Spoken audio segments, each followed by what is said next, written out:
We welcome you to Baton Rouge and the Home Depot SEC on CBS. Tigers Stadium, and always a great moment when the LSU Tigers take the field.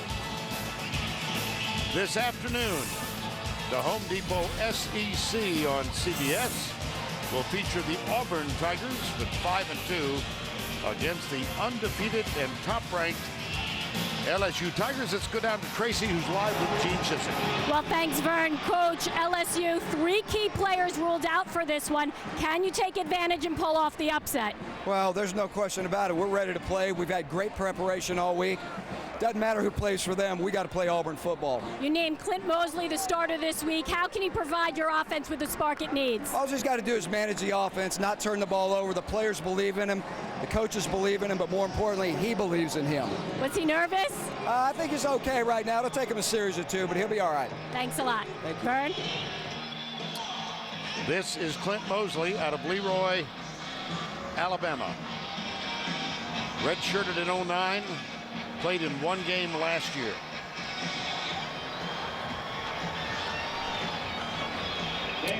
Gorgeous day, 77 degrees. Slight wind, 6 miles per hour, and the forecast sunny. Chance of rain? Never. In the background, you might have heard Dan Bournet, the public address announcer, say, chance of rain? Never. Not today.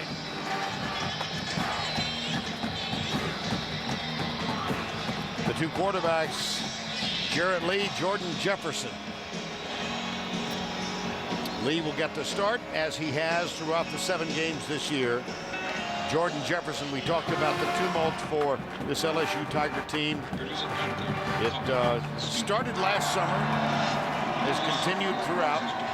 Jordan Jefferson among those who was suspended.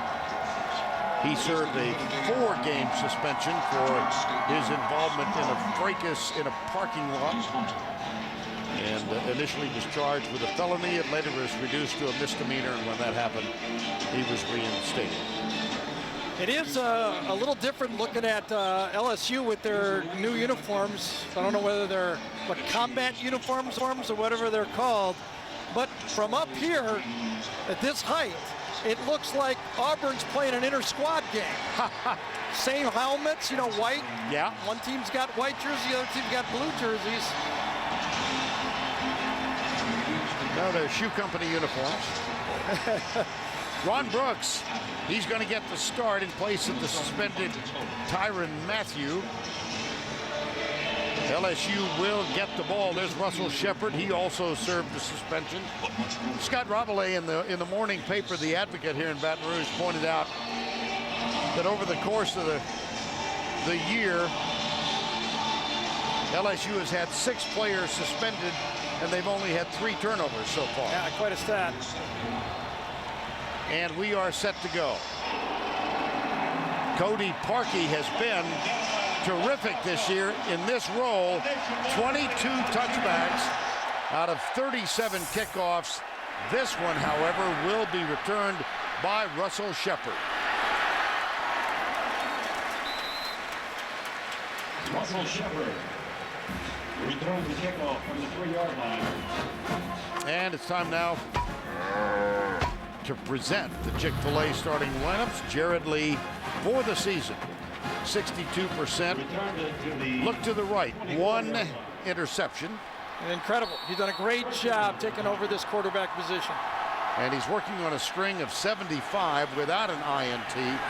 That last interception was in the 4th quarter of the game against Mississippi State.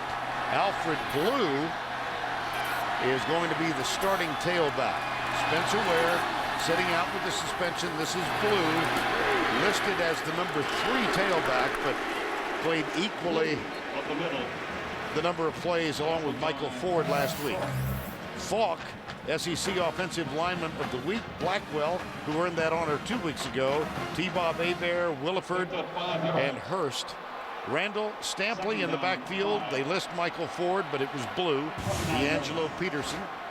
And now on 2nd down, Quick toss out to the right side to Russell Shepard. Defensively for Auburn, they were terrible at the start of the year. They've improved each of the last 3 weeks. Lemonier, SEC Defensive Player of the Week. Whitaker, Carter, and Igwe. Evans, El Toro Freeman gets his second start, along with Darren Bates at the linebacker spot. Davis, Thorpe, Demetrius McNeil, and Tasharvin Bell in the backfield.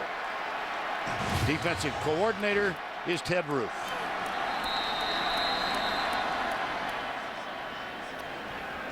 Too many men on the field, I'll bet, for Auburn. 4-4-4. They had 4 Substitution infraction on the defense. 12 members in the huddle. 5-yard penalty results in a first down.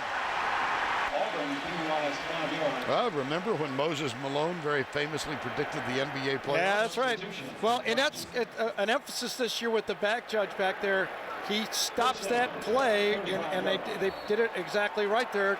When Auburn lined up with 12 men in their defensive formation, they whistled it. Michael Ford now on the field. And number 44, J.C. Copeland, is the fullback, all 280 pounds worth. Effectively a conversion of a third down play there. Play fake. Deep man is open. At the 45, first down, LSU, Odell Beckham, the true freshman. That's a gain of 23. I'll tell you, one of the most polished freshmen in college football, Odell Beckham. He just knows how to find areas within the zone, and as Jared Lee comes up into the pocket right there and finds a little bit more protection by working up, Beckham finds the weakness in the zone defense. That's a gain of 23 and a first down. A little quick screen this time. Out on the right side, that's Ruben Randall. He and Jared Lee, in the last month or so, have developed a real feeling for each other in the passing game. A little hurry up here by LSU, trying to give Gus Malzahn a little taste of his own medicine. Indeed. Second down, 6 out of the gun. Lee back. Caught. Randall again. That's going to be another LSU first down. I really have to say, this is the style. If I was missing Spencer Ware, their really go-to back, I would use in the game. You know, the Auburn defense all week has been said, can you stand up to this running game? Can you play big boy football? And now they soften them up with passes early in the game. On first down, backs in the eye. Toss, left guard spot, straight up the middle now. And Michael Ford rumbles near the 20-yard line. Yeah, and not only is their offensive line big, I mean, up front, they're just mammoth and they're playing physical football. But that guy right there, 275 pounds, look at that knockout block to the outside. Yes, the Auburn defender was slipping, but it wouldn't have made any difference. He'll run right over you. That was Darren Bates, who was the recipient of the block, second down and short. And Bates is a linebacker. He's got a safety number, but that's the challenge for Auburn. Oh, face mask, wasn't it? Sure looked that way. Yeah. Yep. See, that's the challenge for this Auburn defense. Bates, Evans, and Freeman, their inside linebackers, are not stout. I mean, they're kind of spread guys. And now can they take on those big fullbacks, whether it's Copeland or Stampley for LSU? 98 defense. Penalties half the distance to the goal. Automatic first down. Call is made against Angelo Blackson, number 98. First down for the Tigers. Oh, man. No more incidental face mask. A couple years ago, that was tossed away. They're all 15 yards, or in this case, half the distance. Kenny Hilliard has come in. Normally a fullback, but he's playing a tailback this week because of the absence of Spencer Ware. He's listed now as the third-team tailback. Hilliard breaks a tackle, charges in, LSU touchdown.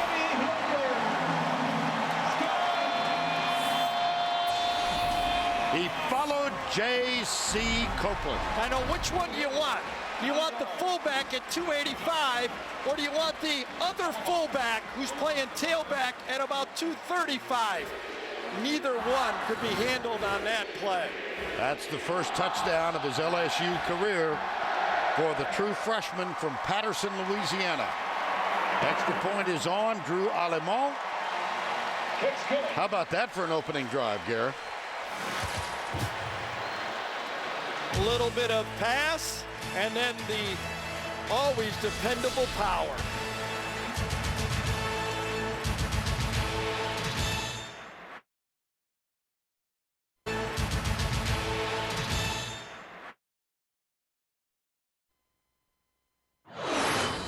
LG, as a proud NCAA corporate partner, presents great SEC rivalries. Go Tigers! It's all about tailgating, flag waving, drink shaking, face painting, and he has got it, and he's gone!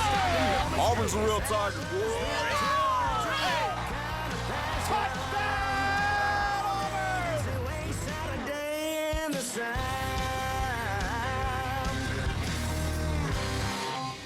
Come on, LSU, it's Saturday in the South.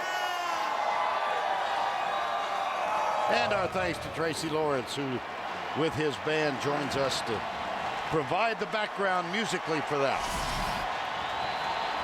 LSU leads the all-time series. 6 of the last 7 decided by 7 points or less. And how about the winner advancing to the SEC championship game 7 of the last 11 years? James Hairston will kick off now for LSU. 76-yard drive, 8 plays. Jarrett Lee perfect. Yeah, and it's not often you say the key play of the drive, and I think it was. One chance for Auburn on a 3rd down play, the penalty from the 1st down. Then they couldn't slow him down. Quan Bray, number 4, and Trey Mason are the 2 deep men, and Hairston will kick off for LSU. This one will come out. It's Trey Mason, number 21. Excellent special teams work by LSU, and he is denied the 20-yard line. Now, the Chick-fil-A starting lineups. His first start ever for LSU, redshirt sophomore Clint Mosley. The last start for Mosley, December of 2008, when he led the Leroy Bears to the Class 2A state championship over Sulligent, Alabama. He came on in the second half last week. Quick 4 huddle, of 7. Quick huddle here.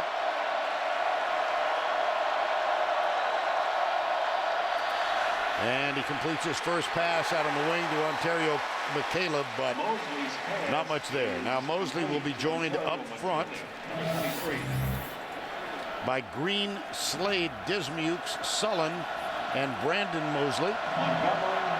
Benton, Lutzenkirchen, Dyer, McCaleb, and Carr. And Kyle Frazier is in at quarterback. They hand it off to Michael Dyer, and they don't get much. Frazier is the running quarterback for the Auburn Tigers, and they hurry the offense on. And here's Gus Malzahn's no huddle offense. Mosley back. The downside of a hurry-up offense is a 3 and out. Now Mosley in his first start on the road in Tiger Stadium, facing a 3rd down and 10. Chased, got it complete out on the wing. That is McCaleb. And he flies down the sideline out of bounds with the first down at the 43. Oh, what a great call by Auburn staff there. Gus Malzahn knew he needed to help his defense. He got a big play to McCaleb. McCaleb's speed, as LSU fans know, can run around the corner at any time. That's a gain of 25. This is Michael Dyer. He and McCaleb split time at the running back spot, sometimes on there together. Edwards, Brockers, Logan, and Montgomery up front for LSU. Francois, Minter, and Baker. And in the secondary, Claiborne, Taylor, Eric Reed, and Ron Brooks gets the start for the suspended Tyrann Mathieu. 2nd down.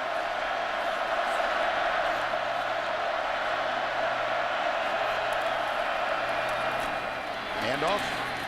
Dyer. 3rd down. This time, though, 3rd and manageable. LSU looks like they're going to stay with their regular defense, no nickel package. I would sense that without Matthew, they would go less nickel and dime against this running attack for Auburn.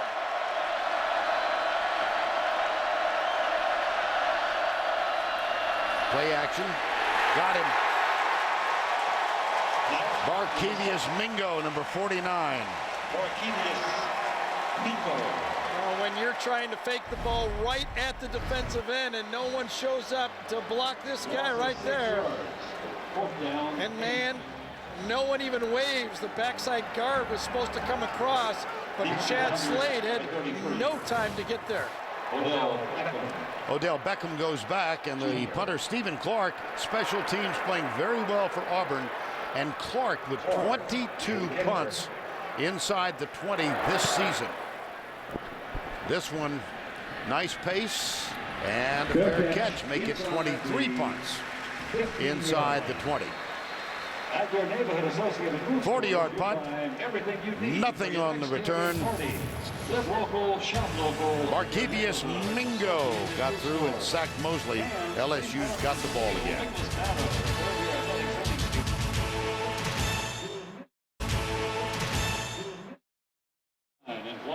LSU leads at 7-0. It's time now to take a look at our Home Depot tools for success. Gary? You know, Vern, we always talk about technique and talent with the little guys, but watch Will Blackwell and Chris Falk do technique and talent.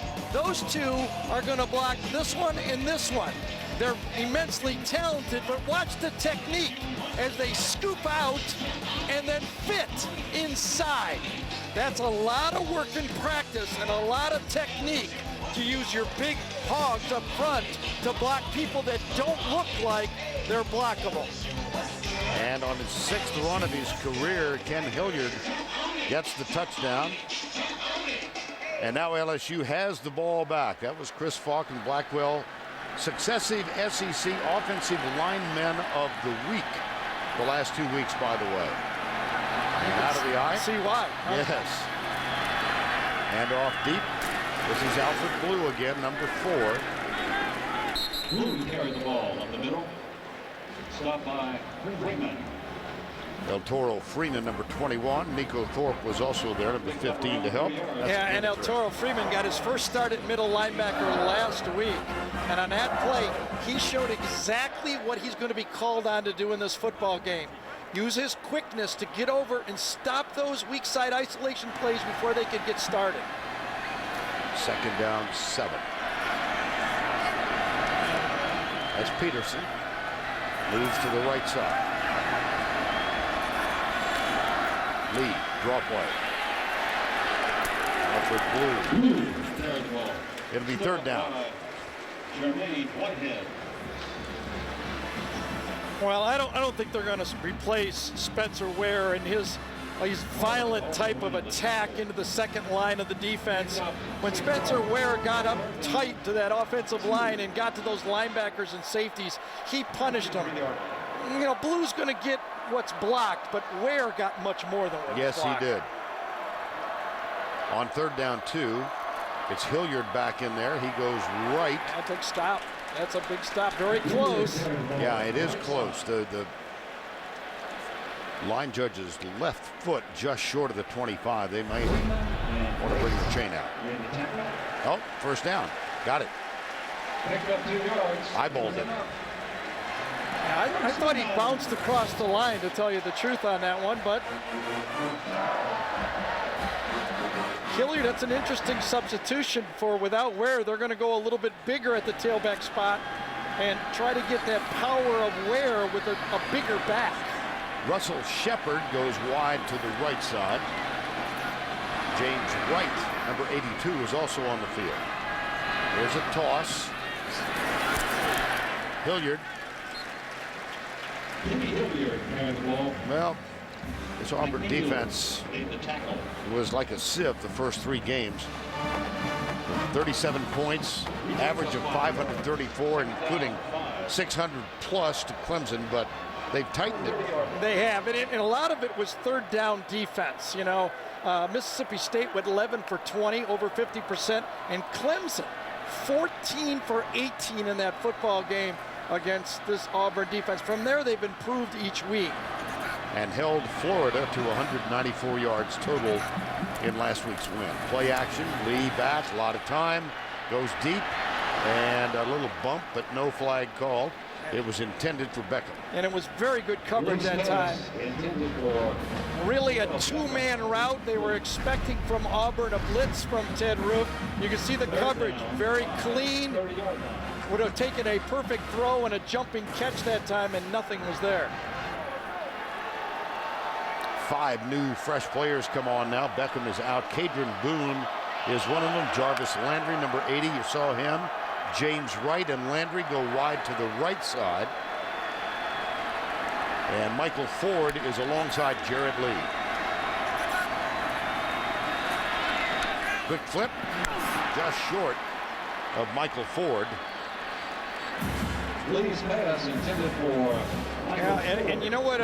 That pass rush that Auburn's been given, Gene Chizik, with that defense, the pressure they put on the last few games, it has allowed Ted Roof just to rush 4 guys and match up in the secondary. I thought Jarrett was a little quick with that throw and obviously not very accurate, but good defense that time from Auburn. They needed to stop very badly. Brad Wing, the redshirt freshman punter out of Melbourne, Australia. And he sails this one.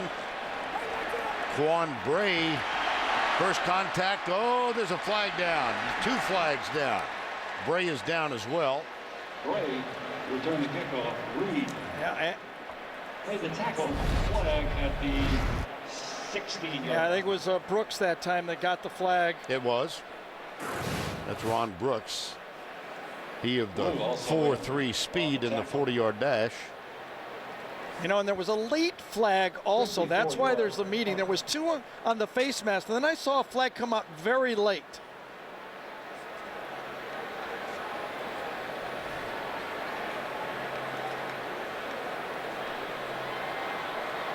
Matt Austin is the lead official, the referee here.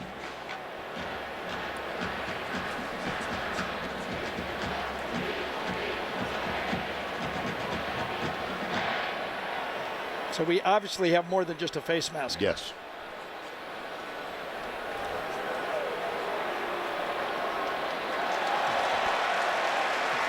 Right at the end of the play, I saw one last throw, and that's the one that evened it up to both sides. One is a personal foul. The other is an illegal block to the back. He looked around. Can't quite find anything. Yeah, the umpire threw it real late there.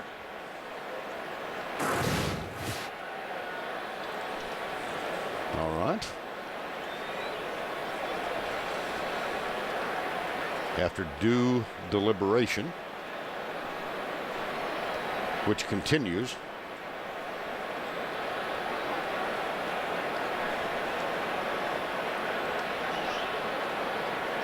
here's Matt Austin. There are 2 fouls on the play. Personal foul, face mask, 13 of the kicking team. During the return, block in the back on the receiving team, number 14. Those penalties offset. Replay, 4th down. Penalties offset. Well, It never happened. Auburn comes out the beneficiary in this one because they were nailed down in the 16-yard line. They were, Vern, No? that is true, but the face mask was very early. The block in the back seemed to happen very, very late when he was almost tackled. Right in the middle of the screen there was nowhere that play was going to go anywhere. It was unnecessary, so they would have got a 15 yards tacked on. Gotcha. So, all right. and all that, it really didn't happen. We're just going to do it over again. Wing and the 15.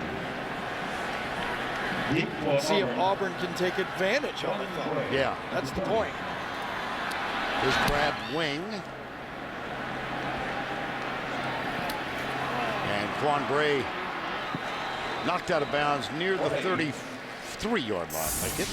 Knocked out of bounds by number 46-yard punt, 7 on the return. And This outstanding LSU defense will be on the field when we return. This outstanding LSU defense will be on the field when we return. Well, Clint Mosley was substituted in at quarterback to try to produce some passing yards. Now, Gus Malzahn has got him off the first drive and tried to get maybe his butterflies away, but they're going to use more than one guy in this game. And Kyle Frazier is in now. He's listed as the third teamer and is more of a run threat than he is a passing threat, though. The penalty, still first down. Wow. Get to delay a game after an exchange of possession is very embarrassing for an offense. And Frazier's out. Mosley's in. Clint Mosley lost the starting job in a summer-long competition to Barrett Trotter. Trotter ineffective for most of the last 2.5 games. Here's Mosley back. And this is when he can be helpful when the play breaks down. And he gets the original penalty back, Sam Montgomery. Well, and when we talked to the Auburn staff, the Brain Trust, Gus told us that one thing we'd like to see Mosley give us is something outside of the offense. We're going to try to track that for you today. It's not going to be Cam Newton outside, but it's just a little bit. On the sweep, this is Ontario McCaleb. That's going to be 15 more at the end of it. Well, Eric Reed, unnecessarily. He is quick, isn't he, though, Vern? McCaleb? Oh, my goodness. he's got some speed. He does. He really does. He gets play, dead ball, personal foul, number 1 of the defense, late hit out of bounds, 15-yard penalty from the end of the run, automatic first down. You don't blame Eric Reed here. He got probably both. He got a horse collar and out of bounds on the same play. I mean, if you're Eric Reed, you remember the 70-yard sprint to break the game open last year, and he was after him all the way. In Auburn, these two teams were tied 17-all. Late fourth quarter, both undefeated, 7-0, and McCaleb had a 70-yard dash for what proved to be the winning touchdown. Here's McCaleb on the reverse, and again weaving his way. Let's take you back, 17-17. Both teams undefeated, and this is what happened as Newton handed off to McCaleb, and there he goes. I remember what I said right before this snap. I said, don't you have the feeling that Cam Newton will handle every running play from here on in? How wrong can you be? Yeah, but. Got him. Frazier's got a man in the end zone. It's tipped. Oh, Ron Brooks, who's getting the start because of the suspension to Tyrann Mathieu, and the receiver Stallworth wide open. Well, it was just a half tick late. A little more air under it, and that receiver, as you could see, had to stop for the ball. A little late and a little low, and Stallworth could have had a touchdown. Second down, 10. Great play by Brooks to recover.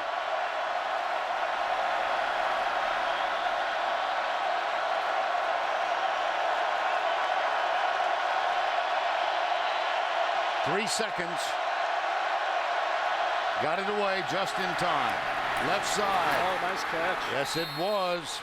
That's D'Angelo Benton, who's starting again this week in place of the injured Emory Blake. Yeah, and it was Benton that had the big catch for Mosley in that South Carolina game.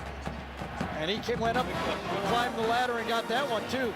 That really helps a young quarterback who is looking for stuff. Another quarterback, right? Frazier. This is Frazier. Saw the graphic, one of only two teams, LSU is, that has not allowed a first quarter touchdown this year. They've given up only 3 field goals. Also in the stop. Second down. And the Verizon red zone stats for the Auburn Tigers, 11 of 19. Second down. Mosley back in. Half roll, he's being chased from behind. Got him. Second sack for Barkevius Mingo, who came in unimpeded. You know, some of these plays work against most defensive ends. But when these defensive ends run you down, they're running you down with 4.5, 4.6 speed. And when Mosley looks back, he goes, it wasn't like that in Class 2A high school football. No. Loss of 15.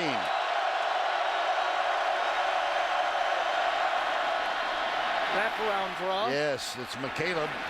Back to the 20, there is a flag down. Yeah, I think it was, again, offsides by Mingo, wasn't it? I think so. Yeah. See if it's number 49. Picked up 4 yards. Left side of the screen. Mingo does get off before the snap.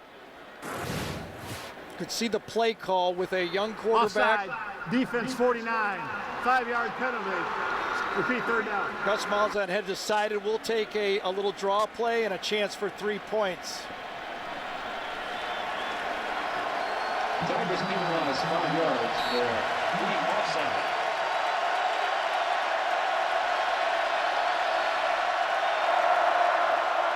Three wides to the right side. One left. Here comes another unimpeded rusher.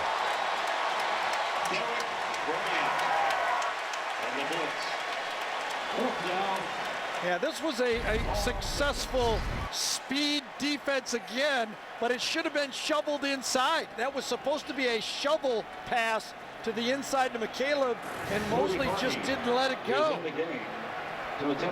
Cody Parkey out of Ryan White's hole will attempt the field goal. 43 yards the distance. 8 of 11 for the year. Got it. But still no touchdown given up by the LSU defense. But it was a nice answer for Auburn that needed some good news. They had a stop and now a good drive. But it was a nice answer for Auburn that needed some good news. They had a stop and now a good drive. Monday on CBS, John Cryer and Ashton Kutcher star in a new episode of TV's #1 show, 2.5 Men, Monday. Only CBS. Stanford hasn't given up a first quarter point yet. Virginia 7, LSU now 4 field goals. You should add one to that bottom line that said 3 field goals. They've now given up 4.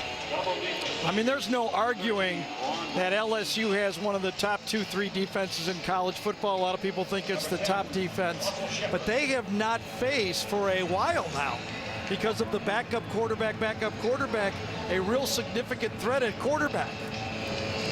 And they're making people pay because of it. Yes. Shepard and Brooks are the deep men. Cody Parkey with the kick, and there's an example of the distance he has given Auburn on kickoffs.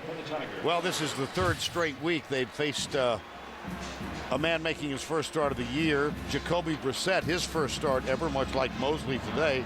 That was in the Florida game. And then last week it was Matt Sims who came on to replace the injured Tyler Bray and had, by any standard, an ineffective effort. Yeah, and you can see with Clint Mosley right now, he is not used to the speed of this game. I mean, they're coming fast, but they're going to come fast all game. He's got to pick up his pace and understand how to get rid of that ball faster and faster. It's going to happen all day. Chase Clement, the backup tight end. And here is Michael Ford. Let's go back to the studio for this John Hancock update. Here's Tim Brando. Vern, Gary, a wild one in the Big East, and Cincinnati's Zach Collaros, well, he was involved in 5 touchdowns today. This one, the game winner with 12 seconds left, 37-34. Cincinnati remains the only unbeaten conference team in the Big East. Back to you. All right. Thank you, Tim. 22-yard line. Second down 8 here, 7-3 as we near the end of the first quarter of play. Backs in the eye again.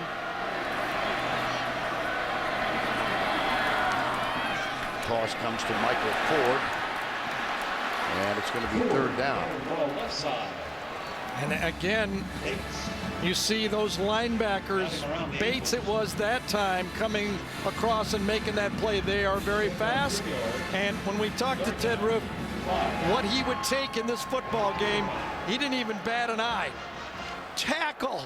Yes. You know, those games when it was just going crazy, he said we missed so many tackles. We're throwing our bodies at guys. They're not wrapping up. And so far, like you could saw in that one right there, they wrapped up and made the play. Well, Ted Roof telling us last night in the Clemson loss when they gave up 600 yards, they had 22 missed tackles for an accumulative 200+ yards in that one. That's the end of the first with our score 7-3. We'll return to Tiger Stadium after this message and this word from your local station.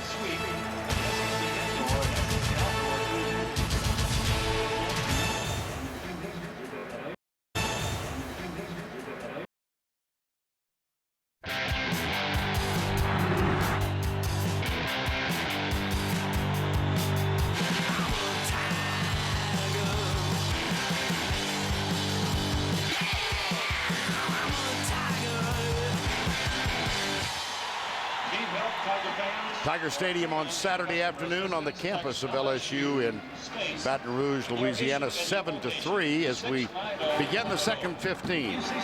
Gary Danielson, Tracy Wilson, Vern Lundquist with you. Third down and 5 for the LSU Tigers. Jarrett Lee has played every offensive snap thus far. Snap back, pass left side. Looks like it's going to be just short of the first down. Well, we've talked about the suspensions, and it'll be a constant theme here. The three LSU players. Tyrann Mathieu, their best defensive player. Have you noticed anything in his absence? Not yet, Vern, because the defensive line for LSU has been so dominating in the football game that Mathieu's presence has not really popped up yet. I can't imagine he's not going to make some impact eventually because he made so many big plays, not just the tackles, but big plays. We'll see. But again, right there, Ted Roof got exactly what he wanted. He blitzed that time, forced a short pass, and got another stop on third down. And so here is the punt, and the fair catch called for and taken at the 19-yard line. Fair catch, 19-yard line. Quan Bray, number 4, Auburn was back. 52 yards on the punt. Auburn Tigers have it when we come back.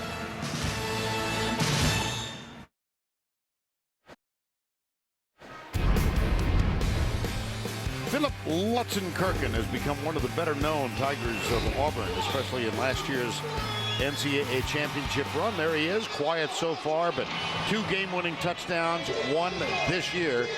He's the focus of Sonic's celebrating creativity in the SEC, and for more, here's Tracy. Well, Vern, let's celebrate the Auburn tight end with the catchy last name. The go-to receiver in clutch situations. He's a huge Disney fan. He owns 20 to 30 movies. Toy Story is one of his favorites, and last year he dressed up as Woody for Halloween. No word on what he'll be this year. Lutzenkirchen has become a trendsetter at Auburn. Take the Lutzen stash, for example.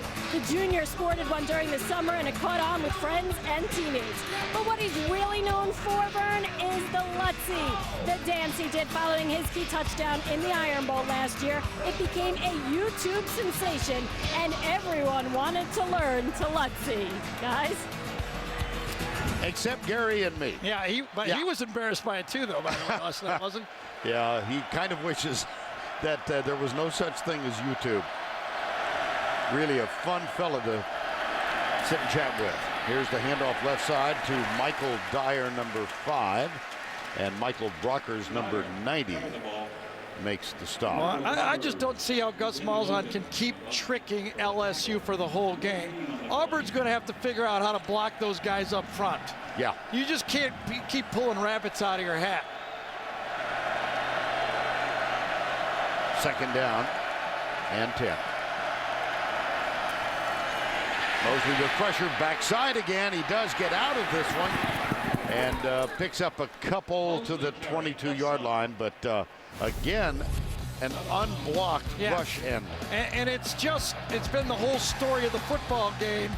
Whatever is going on up front has not been good. They've got some good skill plays in the secondary by Brooks, but it's been off the edges that have been happening too quick for this Auburn offense. And here's Auburn with the 3rd and 7. Mosley with the play change.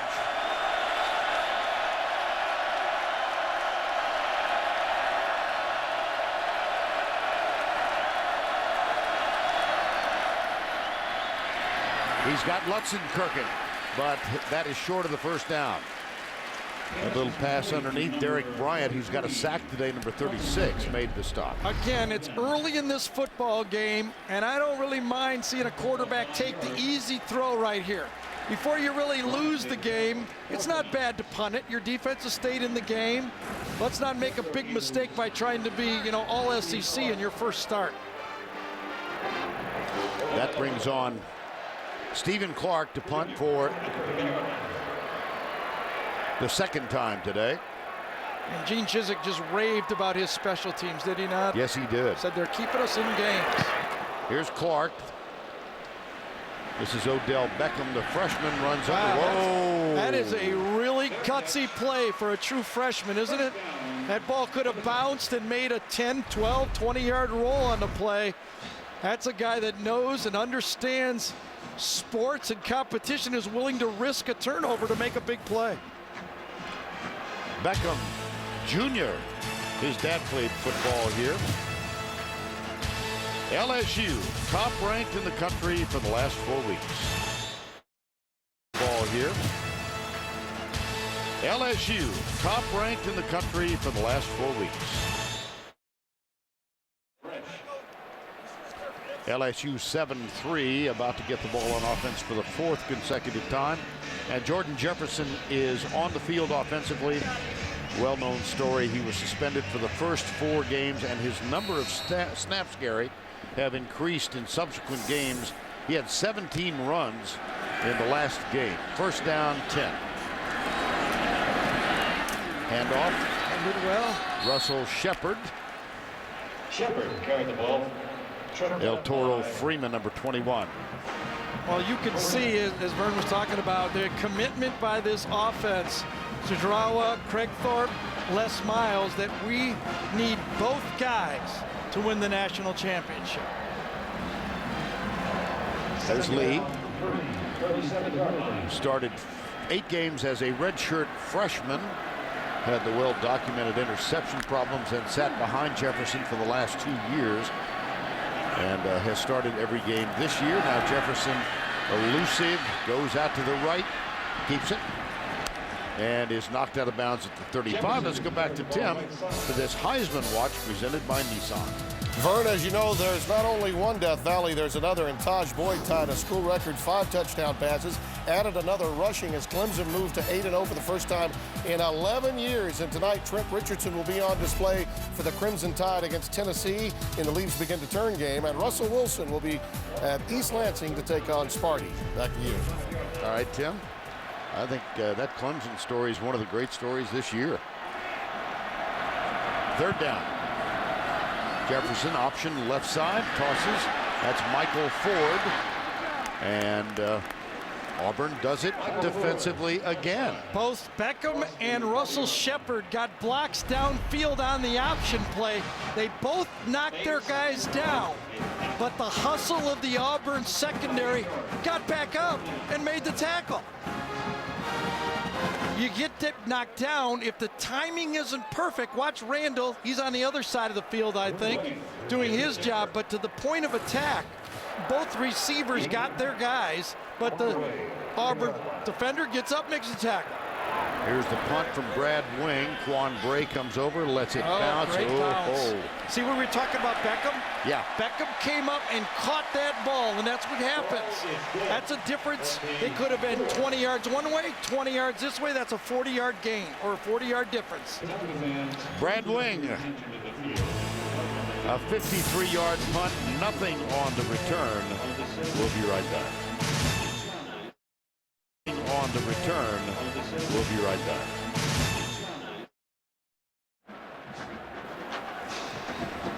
(7-3) LSU in that outstanding punt.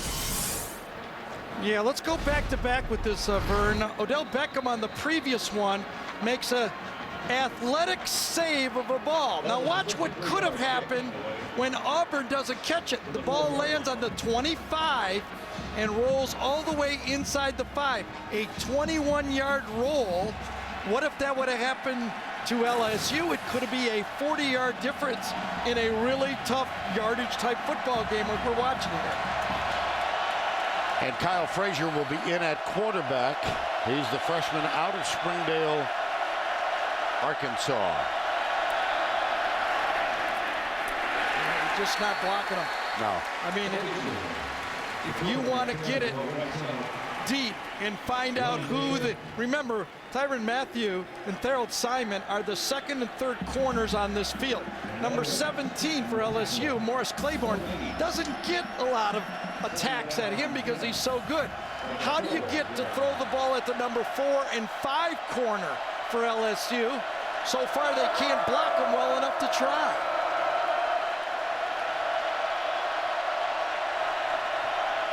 Mosley's back in, pumps once, under pressure again, has to throw it away, and he's on his back. Michael Brockers this time. Well, big news, Tyrann Mathieu, Thorold Simon, their defensive specialist, and Spencer Ware on offense. And they were suspended. Every indication seems to be that Les Miles is going to lift the suspension by tomorrow. Seemed to us that way anyway. Third down. There was a discussion whether that was intentional grounding in the end zone and an automatic safety. They waved it off. Mosley changing the play. I think Auburn took a timeout just prior to the play.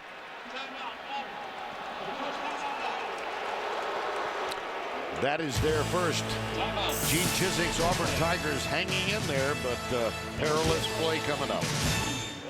Chiswick's Auburn Tigers hanging in there, but perilous play coming up. 7-3 here. Tyrann Mathieu missing this game. He was one of the 3 suspended. Ron Brooks with a little tribute on his left arm. Now Mosley. Center is a true freshman, Reed Dismukes.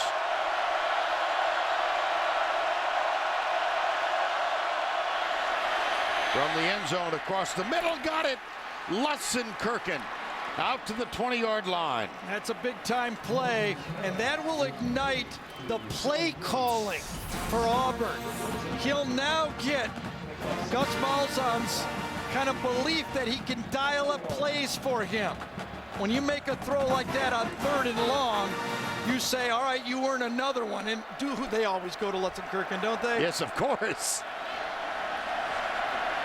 Mosley now 5 out of 6. Hands it off to Michael Dyer. Wonderful, wonderful run that time. Two big plays. Let's go back to the 3rd and long first. Lutzenkirchen is at tight end, actually lined up at tight end this time. Going to come down and break into the middle of the field. Good protection. And Mosley delivers it. Kirken, and then Dyer comes back on the very next play, beats a man at the line of scrimmage, and makes another first down. Michael Dyer with 2 games in excess of 150 yards on the ground this year. He's got it again, coming to the left. Yeah.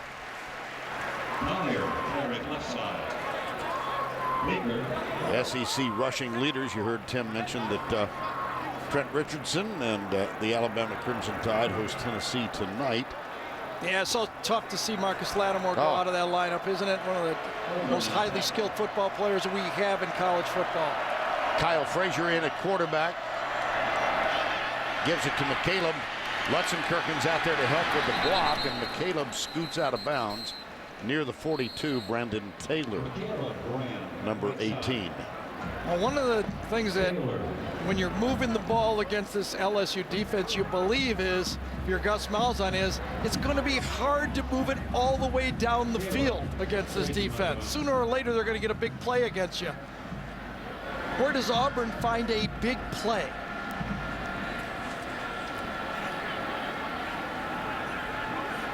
There is a flag on the far side. Here's Matt Austin again. Illegal formation on the offense. 5 men in the backfield. 5-yard penalty. Repeat second down. Boy, I don't know, unless it was one of the linemen that were lined up too far in the backfield. Mosley, the formation was well designed, but it was the stance of Mosley that was lined up too far in the backfield. I'll take another look. They mark it off at 14. Mosley is out. Kyle Frazier's back in. Yeah, it was right here. Yeah. Mosley was too far in the backfield. That's Brandon Mosley. No relation. They had Frazier from the get-go. Now Clint Mosley will come back on the field on third down. Brandon Mosley is the right tackle. We had a chance to chat with Clint Mosley last night. He said he was told 5 minutes to go before the halftime break was over that he was going to start. He went to his right tackle and said, "Brandon, I need your help here in the second half." He said, "For what?" He said, "Because I'm starting." And Mosley said, "No." And they made the switch. So Gene Chizik told Clint Mosley before he told the team. And here he is starting in his first game at Auburn on the road, and he drills this one just a little too high to Jay Wisner, number 84. It was a well-thrown ball. It was 4 vertical. Everybody running up a hash. Wisner's perfectly placed on that hash, and that was a well-thrown ball. I mean, you're not going to complete every one of those, but he put it in a spot where nothing bad could happen. Well, Jay Wisner, in his first year here, his mom yesterday, Lori, wanted to come see him play. Her home is in Butte, Montana. She flew Butte, Salt Lake City, Atlanta, misconnected, overnighted, and flew in here. She is in attendance at Tiger Stadium. And don't you know, she was hoping that her son would make that big catch. First BCS standings came out last Sunday. Her son would make that big catch.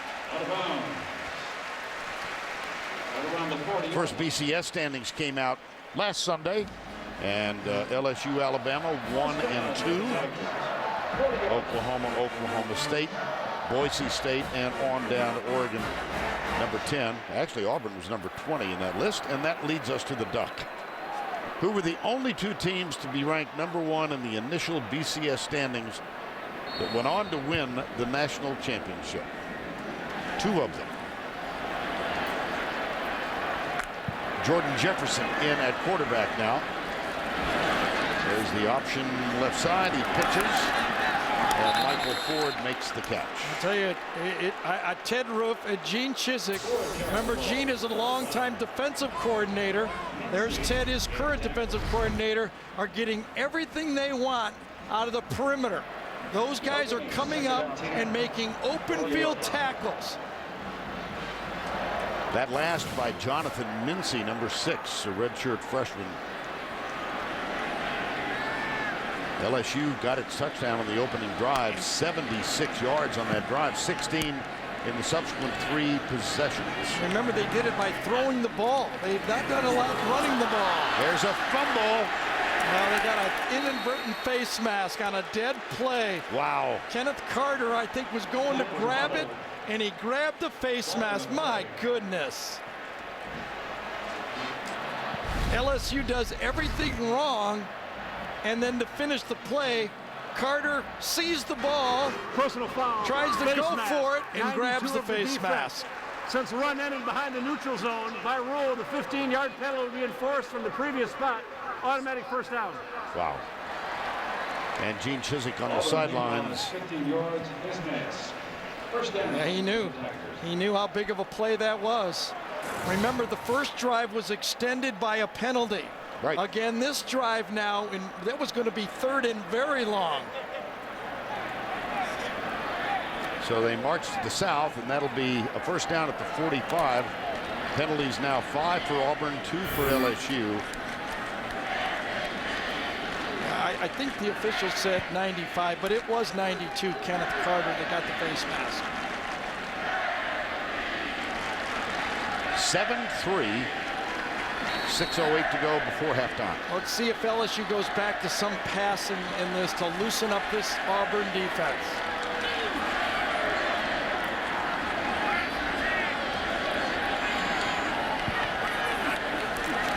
Not on this play.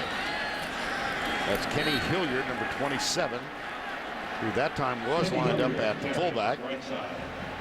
Second down. And I'll tell you, Auburn is daring LSU to throw the football. They had their extra safety ratcheted up in that box and are saying, come on, Jordan Jefferson, let's see if they'll throw the football with you. Now we know he can. You bet. But he's got to get a call first. 43-yard line. Beckham goes wide to the left side. Mincy will go out and defend him.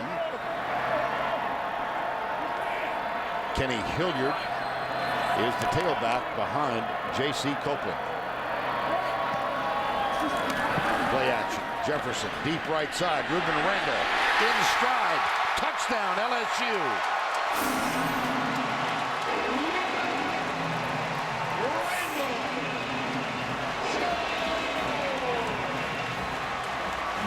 Oh my.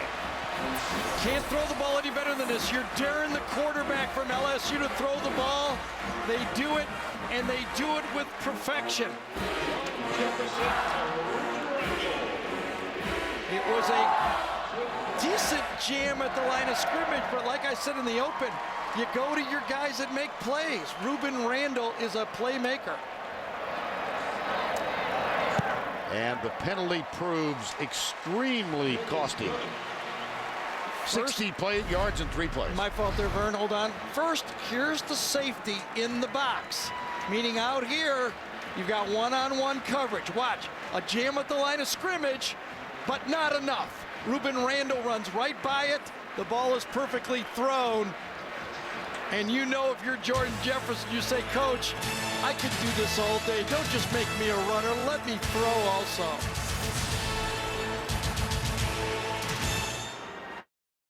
All day. Don't just make me a runner. Let me throw also.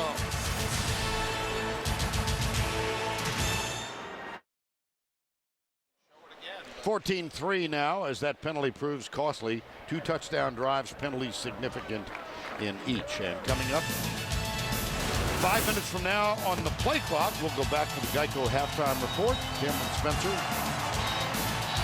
Updated scores and highlights from around the country. You know, it's interesting also on that play is Auburn dialed in Robinson Teresi, number 27, to play bump and run there. Vern, I didn't even have him on my depth chart until last night in the meeting. I had Davis, Mincy, Bell, and Ryan White. Teresi's in there on a look where you're depending on him to match up one of the top receivers in this league. 14-3.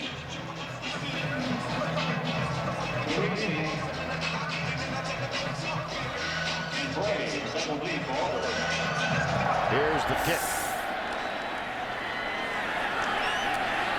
Taken a yard in. It's Teresi. And he's out to the 23-yard line.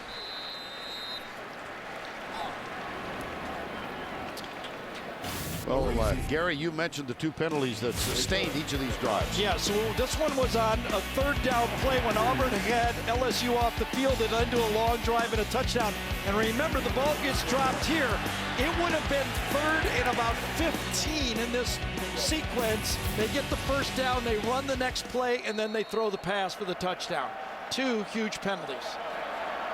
Total of 5. Kyle Frazier is the quarterback, number 10. Hands it off. Dyer comes near side, and Brockers is there to greet him. Wow. Tell you, everybody talks about this front 4. I've almost, remember I scolded myself right about not talking about them enough. But you're really seeing what a dynamite front four they are today by making this running game. Remember, this is a team that ran for 440 yards last year against this defense. And they're at 34 so far. Mosley. This is Trevon Reed. He's missed the last 3 games, and there's a flag out of bounds in the block from Jay Wisner, number 84. A beautiful block at the edge of this, really made this a successful play. And we're going to get something tacked on, aren't we? Looks like Ron Brooks might have been, yep, there he is. You know, and Brooks was trying to lay off. He was trying to stop because Hatcher was pulling them out of the play. Watch the block to the top of the screen. That's what's really sprung the play. 15-yard penalty at the end of the run, automatic first down. Reed was trying to go down the sideline. Hatcher was pulling him out. When Reed went outside, that's when the hit occurred.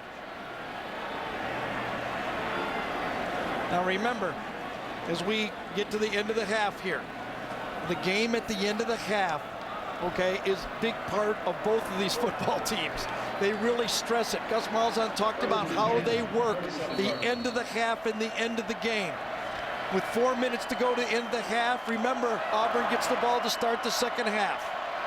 On first down, play action, Mosley, deep right side. He's got a man open, and it hits the defender before it gets to Lutzenkirchen. It's that wheel route that Malzahn loves in his offense. Defended this time by Jones, the linebacker. Ball thrown behind. Decent coverage. It would have made a perfect throw on the play. 2nd and 10. Mosley for the day, 6 of 9 now for 82 yards. I think he's holding his own, and I think he's more gotten used to the speed of the game. Little quick flip out to the near side. Trevante Stallworth, number 85. Morris Claiborne makes the stop. Big third down coming up. 20 scores in the final minute of the 2nd and 4th quarters under Gene Chizik. Yeah, they emphasized last night how much they work on that part of the game. And I've been out doing a number of practices. They set the clock up there. They talk about it all the time. They emphasize it. 3rd and 10. LSU with 3 down. They bring 5. Screen pass at the feet of the intended receiver. That was Lutzenkirchen. That's clearly not a lateral. It's an incomplete pass. And Mosley again under pressure. I'll tell you, Ron Brooks coming off the edge. He's playing that nickel back spot. They go a 3-man line. And Brooks, as you mentioned, Vern, 4-3-4-4, comes off the edge. Lutzenkirchen lets him go because it's a screen pass, and the speed of him coming off the edge right there, even faster than a linebacker, stopped that play. Well, here comes Stephen Clark again. We mentioned 23 punts now for the season inside the 20-yard line. He's got an opportunity to place this one. Yeah, he's in no hurry here. They'll take a penalty. Yep. Brooks actually gets a penalty. Number 13, Ron Brooks. So on 4th down, they'll mark off 5. Delay of game on the kicking team. That penalty's declined. Oh, declined. Okay. 4th down. Stephen Clark out of Kansas City, Missouri. Penalty by the Tigers is declined. Tigers declined the penalty. 4th down.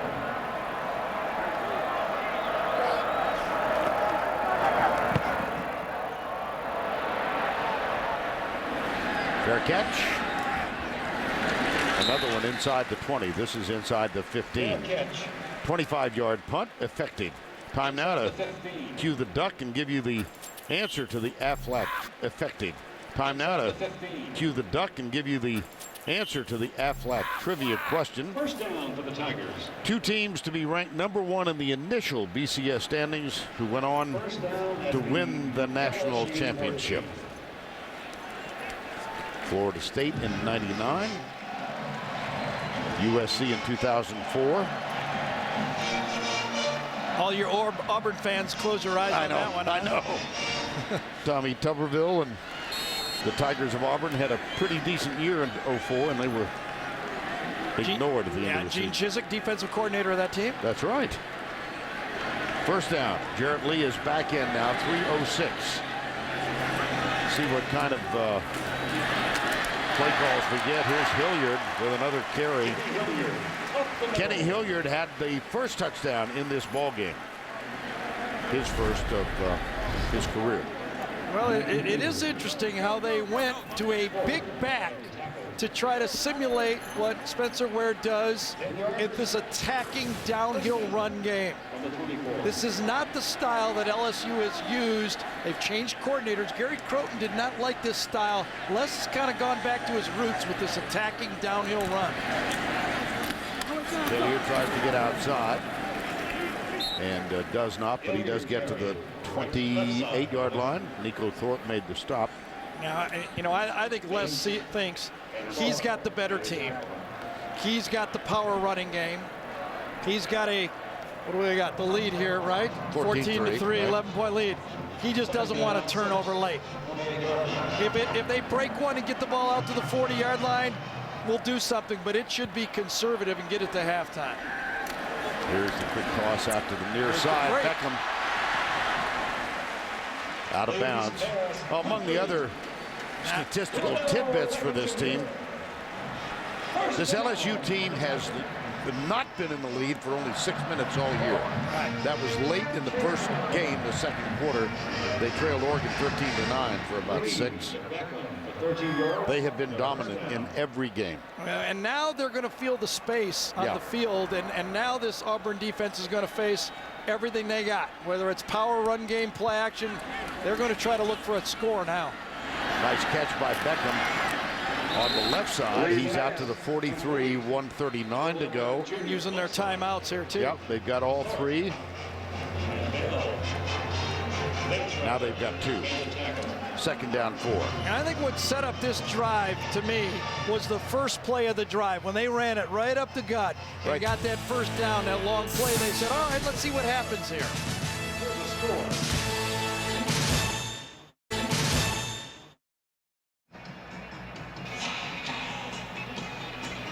Welcome back to Tiger Stadium. 1:37 to go before the break. LSU up. It has been, as we mentioned, throughout a season of challenges. Back on July 19th, the 1-year probation was announced. Jordan Jefferson and Johns arrested, suspended after a bar fight. Both sat out 4 games to start the season. Russell Shepard missed the first 3 games because of an NCAA compliance issue. And then, of course, the headlines this week, the suspension of Tyrann Mathieu, Thorold Simon, and Spencer Ware for having failed a randomly administered drug test. Here's Russell Shepard, nothing doing on that one. He lost a couple of yards. Remember, when we're looking at this offensive line, they don't even have their center in the football game. That's P.J. Lonigan right there. And they've also lost, remember, one of their best offensive guards, Dvorak, to start the season. 2 of their best 5 aren't even playing. Timeout called. Dvorak is one of their better players. 1:17 remaining. That timeout called by Auburn.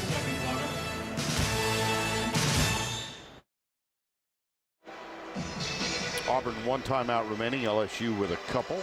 And it's 3rd down. LSU up 14-3. Les walked almost all the way out to the football with Jarrett Lee that time.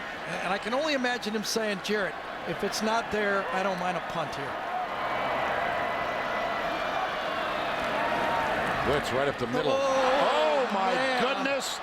Oh, Demetrius McNeil had it there, 2 flags down. I thought it was intercepted for sure. Oh my goodness. And then they're going to get a pass interference on the play, but I'm not sure. Seems like McNeil got to the ball first.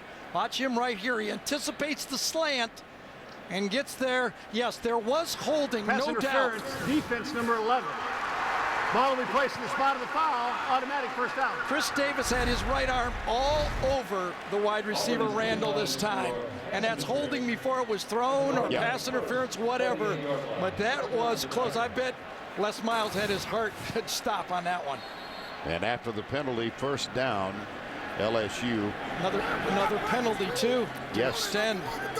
Jarrett Lee 8 for 10 in this ball game, and the rusher is forced out of the way. That catch is made by Alfred Blue. 1:03 to go. They will go quickly. D'Angelo Peterson hustles on, lines up to the left side. Second down. Auburn brings 4. Lee, safety valve. Blue. He wanted to go hitch and go that time to Ruben Randall, but the safety made the play and he came off it. Nico Thorpe saved the day. Thorpe is going to see this. They want to go hitch and then go on the play. Hitch and then go. See that right there? Nico Thorpe is in position, and it was a good double read that time by Jarrett Lee not to gamble on the throw. 3rd and 8.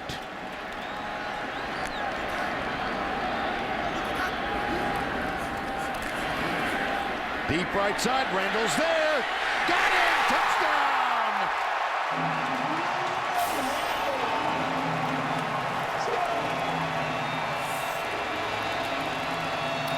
46 yards, and for the 3rd scoring drive in the first half, a penalty significant.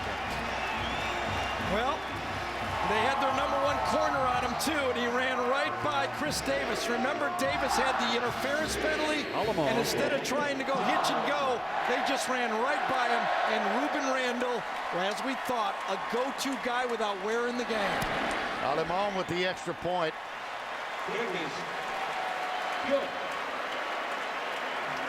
Wow. You can't expect your corner to help here. Nico Thorpe can't get over there far enough. You expect your corner to get a jam and a help on this play. He's playing inside technique. The ball outthrows both the safety and the corner. They had him bracketed, but when you bracket, you can't get beat outside. 2 touchdown catches for Ruben Randall, 1 each from Jefferson and Jarrett Lee. And you think Jarrett Lee wasn't happy with this? Will Blackwell back there to help him celebrate.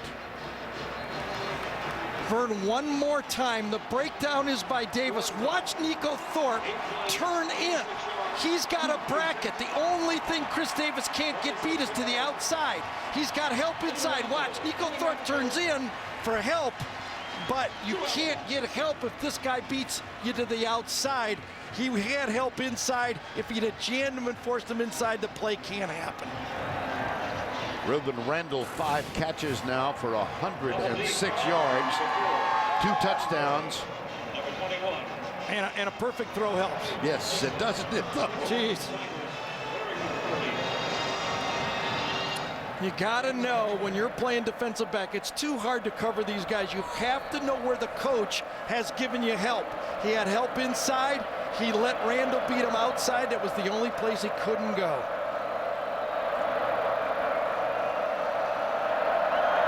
Hairston with the kickoff.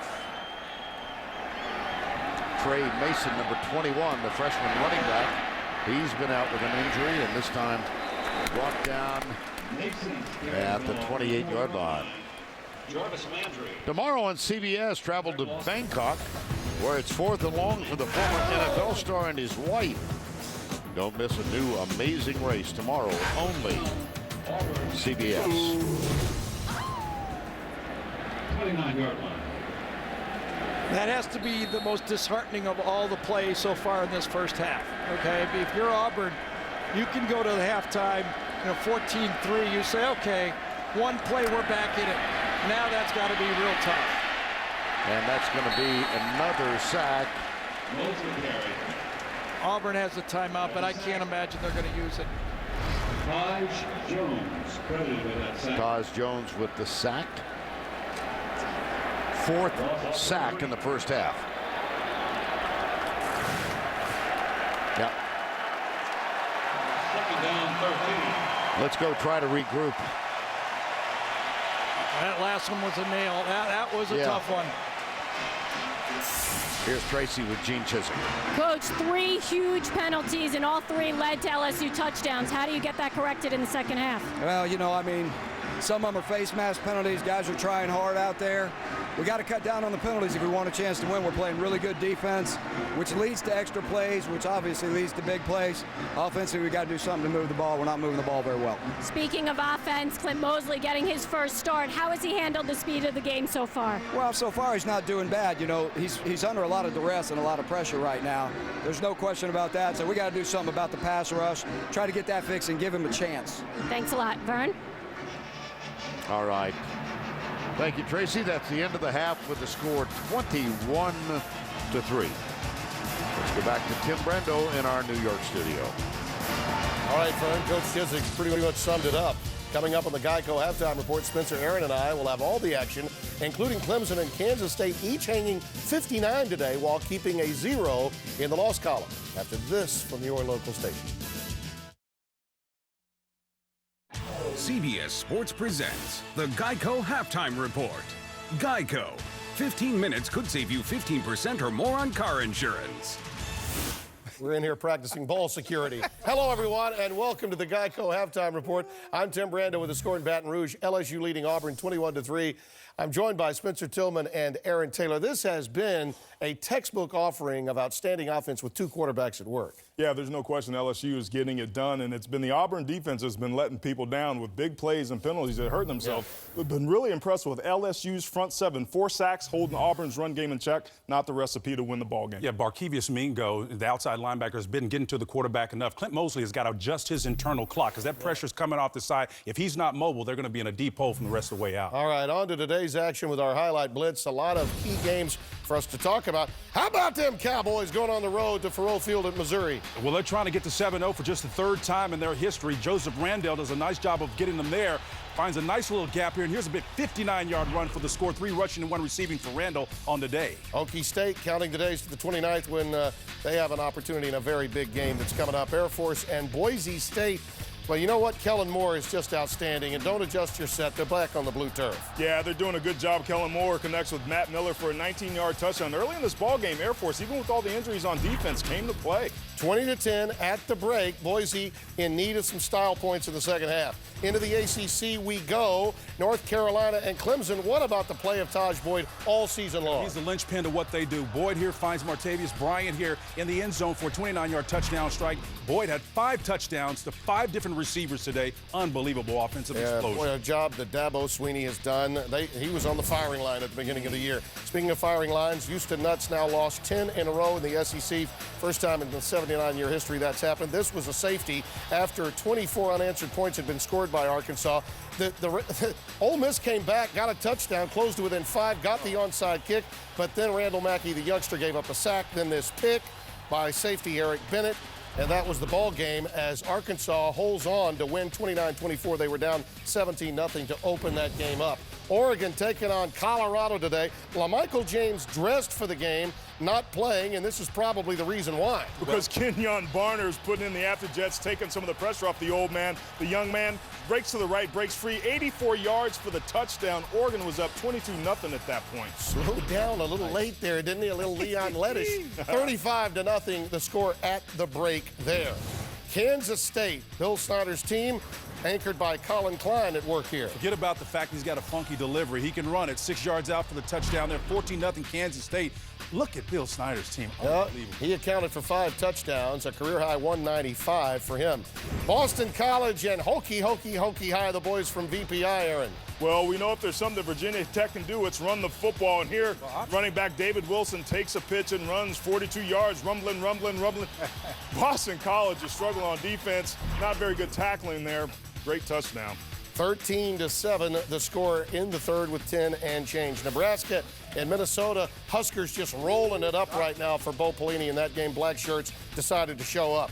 A&M and Iowa State, a little going away party taking place for A&M and Missouri, it appears, but here's Tannehill going to work. Speaking of playing well early, Iowa State was in this ballgame, but Tannehill passes the tight end Michael Lamont for the 18-yard touchdown. Second touchdown for Tannehill. Aggies hope to throw out a few parting gifts on their way to the SEC, it appears. Georgia Tech taking on Miami today. Strange play here. Watch this. The punter gets off a beauty, and Zach Lasky is going to muff it. No, just don't. Oh, you can't, and he did. JoJo Nicholas falls on it for a touchdown. 14-0 Hurricanes. They've gone on to a 21-7 lead at halftime. And Purdue and Illinois fighting Zooks got out to that great start. Now they've lost 2 in a row as the Boilers do them in 21-14. Well, coming up, we'll tell you about a sleeper unbeaten and a hidden Heisman candidate. That's when the Geico Halftime Report continues. The Home Depot SEC on CBS.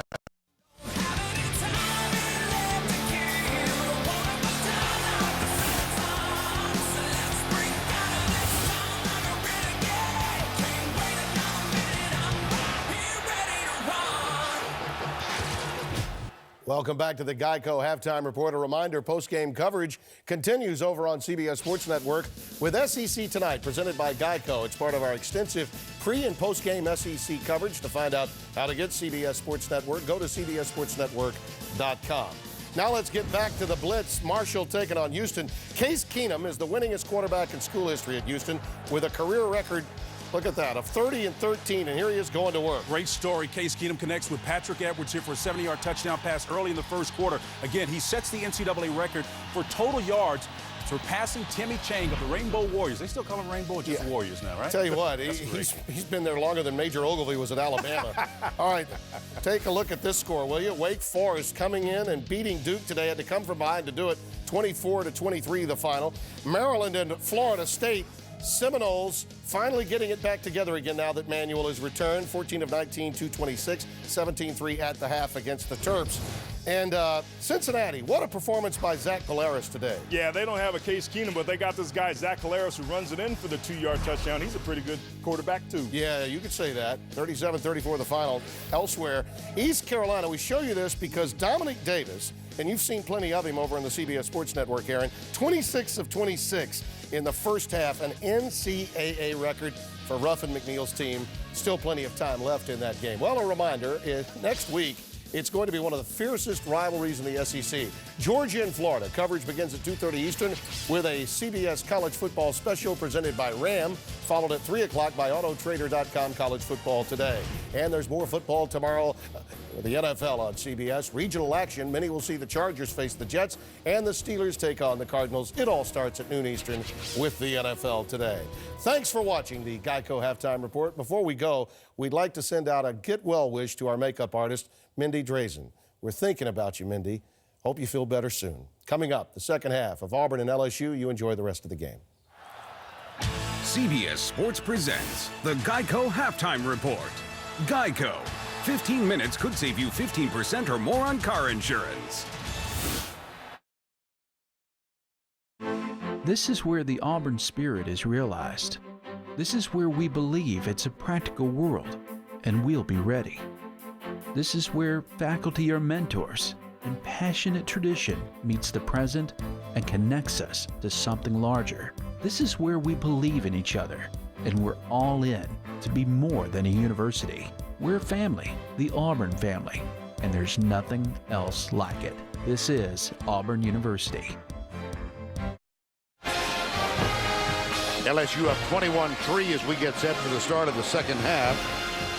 And a reminder coming this December, Showtime will take you behind the scenes of Army and Navy football with the new documentary, A Game of Honor. Get the first look with exclusive online episodes at cbssports.com/honor. Ruben Randall, one of the offensive stars of the first half. Back with the second half kickoff after this.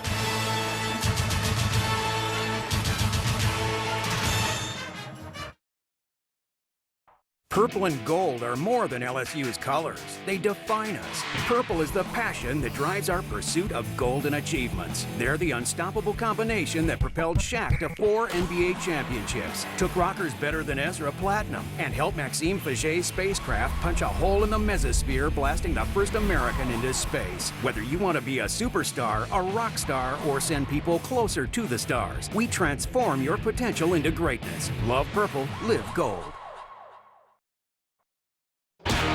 Here come the Tigers.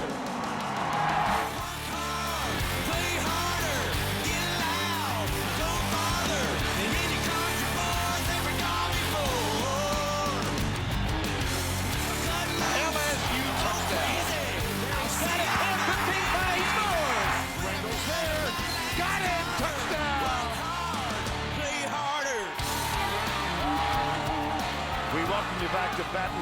Louisiana, Tiger Stadium on a Saturday afternoon. Les Miles 40-6 coming into this game at home, and his team seemingly in command now.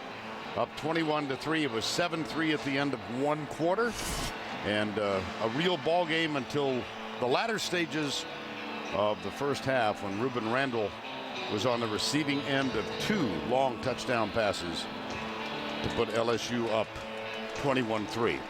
Auburn will get the ball to begin this quarter. There's Ron Brooks, who got the start today in place of the suspended Tyrann Mathieu. Les Miles, now in his 7th season here, winner of the 2007 BCS championship, and enjoying a superb year here in 2011.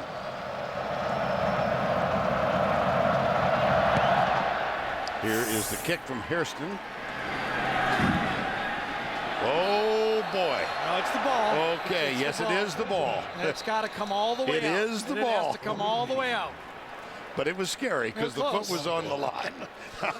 Well, what are your overall impressions of what we've seen so far? Well, Auburn was close. You know, 14-3. They have the ball. They have an opportunity to make it a good second half game. The little things you think are the difference in the game, and maybe it is. A pass that mostly could have hit that was knocked down, a couple inadvertent face masks. But what I saw is Auburn couldn't block them. Right. Couldn't block them at all. Now, LSU's only run the ball for 62 yards. They got so many different ways that they can beat you, whether it's the defensive line, their receivers. They're just a solid football team. And I had a text from one of my friends, Vern, watch a lot of football at halftime. And he's a Big Ten fan. Right. He watched the game and he had two things to say: LSU and wow. Interesting. There was a personal foul on the kickoff, so a 15-yard penalty. It was on Craig Lawston, number 6. And so Auburn starts with a reverse at the 35-yard line. And around the corner comes Quan Bray. Let's go back and take a look at the penalty. Left side of the screen, Gary. Well, I didn't see it either, so I'm going to take a peek at it myself. Yeah, right there, just kind of intercurricular activities and unnecessary. Now what Auburn has to do is chip away. Don't try to eat this thing all in one bite. Just slowly try to stay in the game, and it's 12 men on the field, and they're going to get called for a penalty. That is their 7th penalty of the ball game. On the offense, 12 men in the formation, 5-yard penalty, second down. Quan Bray was the fellow who tried to hustle off, but he was flagged. And so 2nd and 2 becomes 2nd and 7. 2nd and 8, rather. It was 2nd and 3. Now Auburn does a bit of that signs right here. This is an eagle, war eagle play. Yeah. And last week we saw portraits of presidents. Yes. No, I saw a Barack Obama play here. They had one. They got an Obama. Oh, do they really? They do. Okay. This pass, and there's a broken tackle, and Trevante Stallworth out of bounds for the first down. Let's go down to Tracy. Well, thanks, guys. I spoke to Les Miles coming out of half, and he said he's really happy with the way his team has stepped up in place of those 3 missing players. I also asked him about becoming too complacent with an 18-point lead, and he said to me that he knows Auburn all too well. He remembers what happened last year, and that will definitely keep them motivated. All right, thank you, Tracy. Play action. No, I beg your pardon. Hand off to Dyer.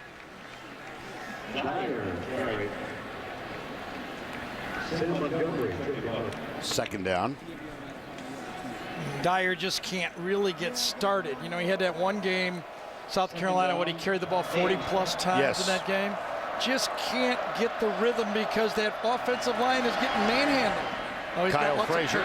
Yes, there's Letson Kirkin. Not a good throw. Oh, no.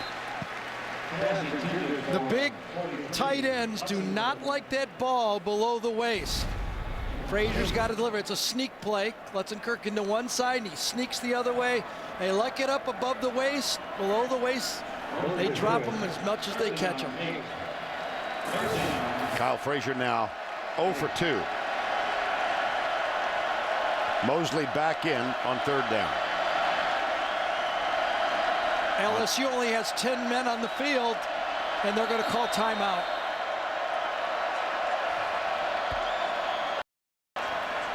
Timeout LSU, the first timeout of the half. That'll provide a teaching moment for John Chavis, the defensive coordinator. Time call, 21-3. LSU.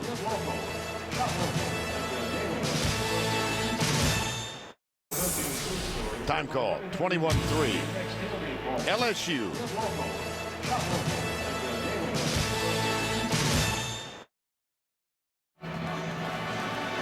Overhead view. LSU leading 21-3. How about trends in the first half? Well, the defensive line dominated this football game for LSU. You see the 4 sacks. That kept Mosley off balance all game. Whoops, let's go to Randall first. Randall was the difference. 2 perfect passes, 1 from each quarterback. And then they finish up with Mosley, 7-11. Hasn't done anything extremely wrong, but no big plays. They were looking for big plays. Got none from him. Comes near side. He intended it for Quindarius Carr, number 9. Yeah, I had my eyes downfield there, and I did not see, did Mosley get rushed on that play, because he had a late throw for a first down. Yeah, he got some more pressure. There was a pick play downfield. He has the pressure from the outside, and yeah, he had to get rid of it. Again, that defensive line forced, though that time it was a linebacker coming as the 4th guy, but he was a defensive lineman rush. Forced it. That was Carnell Hatcher, number 37. Here is the punt from Clark. And this one only reaches the 25. It takes a lateral bounce. So the Tigers of LSU will get the ball. 13:01 to go in the 3rd quarter.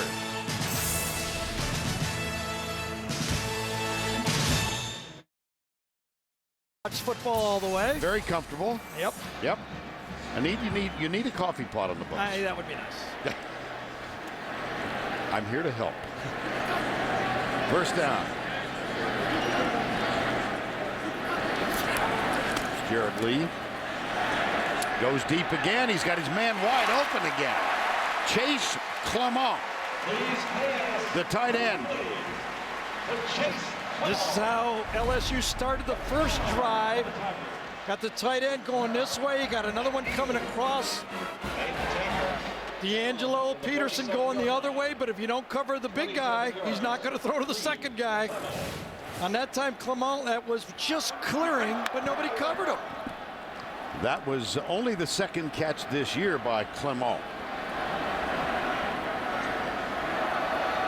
And that's good for a gain of 27 yards.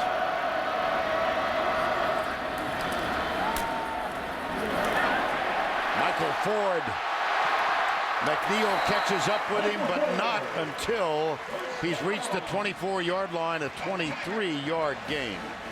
Well, I'll tell you, when you run the ball for LSU, you go to the left. Chris Falk, number 76, just go behind the big guy, and number 44, follow that guy. It's like having another guard in the backfield, J.C. Copeland, and that was just too easy. Probably maybe the 2nd run of the game, they really just blew him off the line.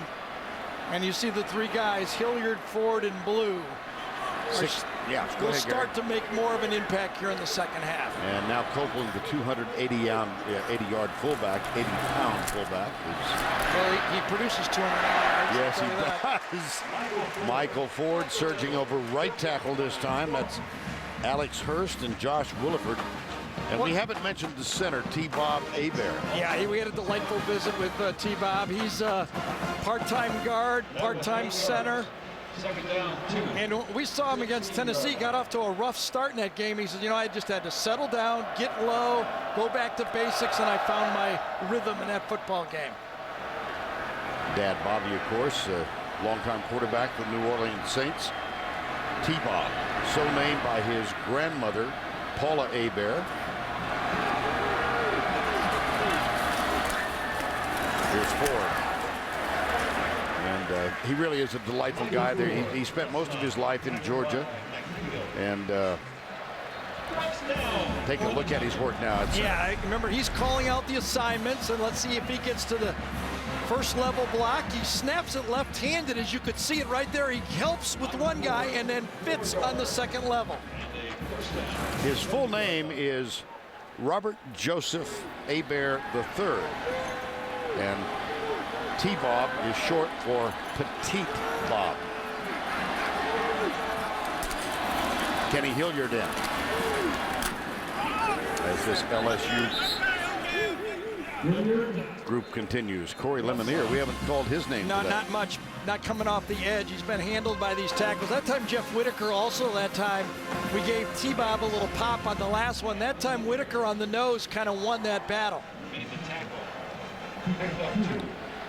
And how has LSU done inside the red zone? 29 touchdowns on 36 possessions. That's really outstanding. Second down. I guess if we stay here long enough, we'll find a weakness, but it's hard to find one. Here's Russell Shepard out on the edge, dives in. Did he get it? No. Oh man! How do you make that call? Wow. Yeah, I don't see how this one's going to be called a touchdown. I'm telling you. Well, I don't think he stepped out of bounds. I do not think he did. This will be reversed. He lays out, and well, you can't tell. You cannot tell. That won't be reversed. Let's see. This is the guy that makes the call right here. The runner out of bounds short of the goal line is under further review.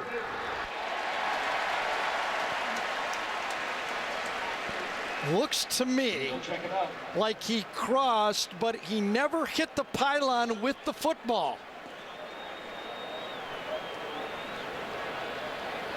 I think it's going to need another look. We got any better look than that?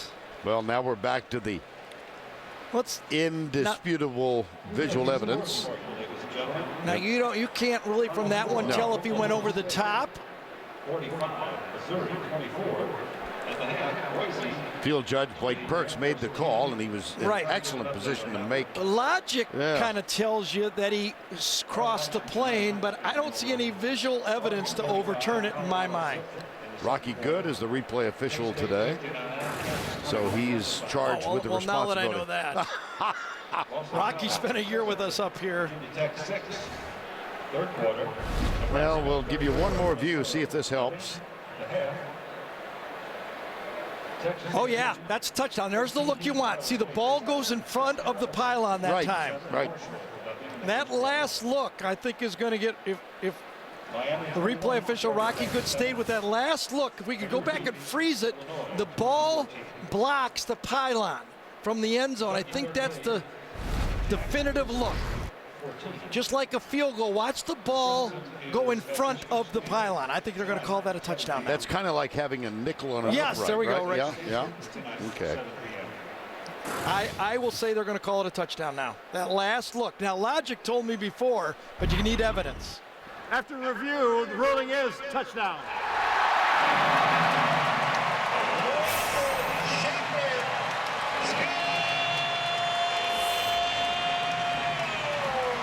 Three touchdown passes for the day.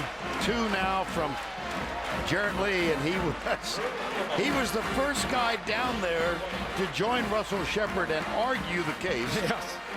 Russell Shepard, obviously one of the guys that was suspended this year also. Right. Drew Allemont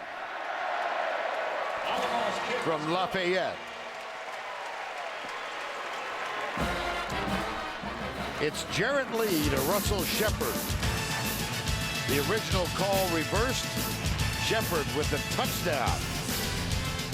That's how he reacted when that was reversed. 28-3. That's how he reacted when that was reversed. 28-3. Celebration will go long into the night here in Baton Rouge, barring some kind of cataclysmic debacle for LSU. They're out 28-3 now. 9:51 to go in the third. They've won their first 7 games of the year in double-digit numbers. They're in command in this one, and they are trying to go 8-0 for the first time since 19 73. Been a while.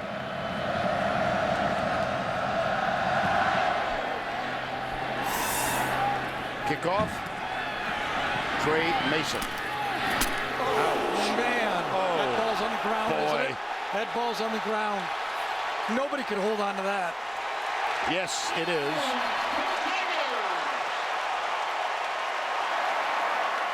I think it was Eric Reed that got the hit. It was. My goodness.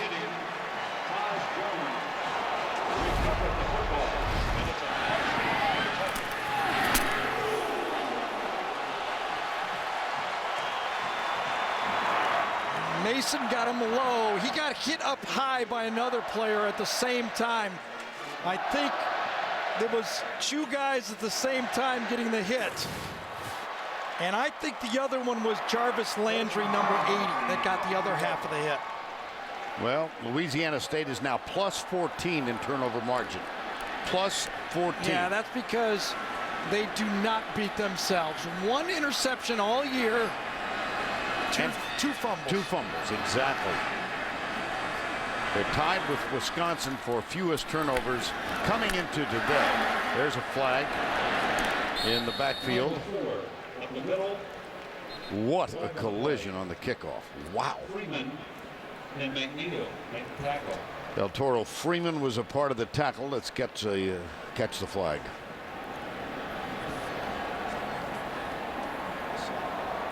Eric Reed. Dad was an All-American track star here.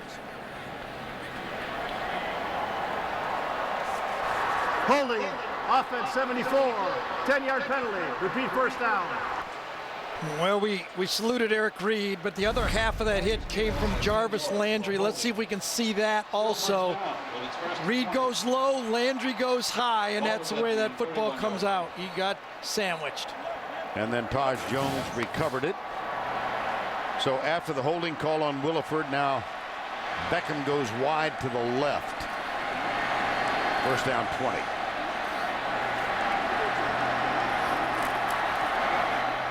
Oh boy.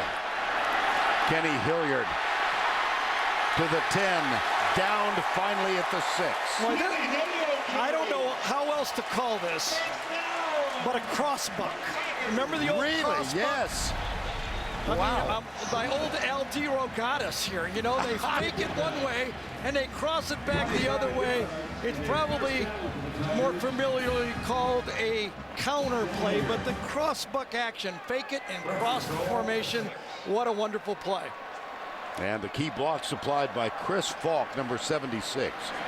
Now Randall goes wide to the left. It's Hilliard who's still in at tailback. Copeland in front. Toss. Hilliard. Down at the 1. I think Will Blackwell, let's just pick out another offensive line. Let's try number 60 this time and see what he did, okay? Blackwell, the left guard up here. Watch him come around and manhandle somebody. Oh, God, he buries him. You could pick out any guy up front. They smell blood now. Second and goal. Right side, touchdown. Kenny Hilliard, second TD of the game. Copeland helping plow the way clear.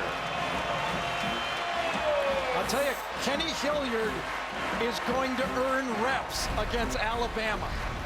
He's big enough.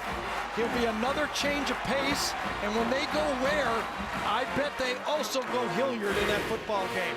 When you're out of a football game, and Spencer Ware's not going anywhere. He's too good of a football player. But Hilliard's shown that he's also a valuable running back. Alemon with the extra point.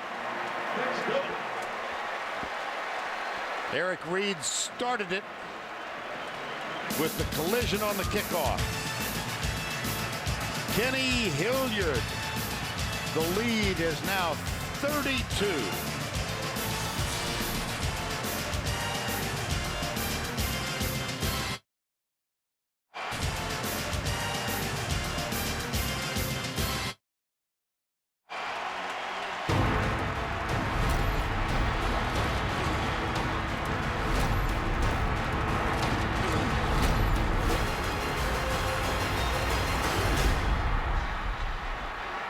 that'll take care of Brian Denny in 2 weeks. And we all look forward to that clash. Bama at home tonight against Tennessee. And then they both have open weeks, Gary, before the game in Tuscaloosa. Well, it's been a while since two teams have dominated college football like these two teams have this year. I mean, everybody is saying they're the two best teams. They're going to meet. I think they get a lot of motivation from the skill of the other team. They know they can't step back because they think the other team's going to win them all.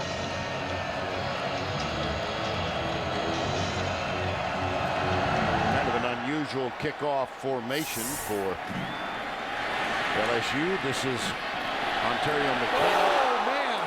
Another one. Same guy. Same guy. Landry.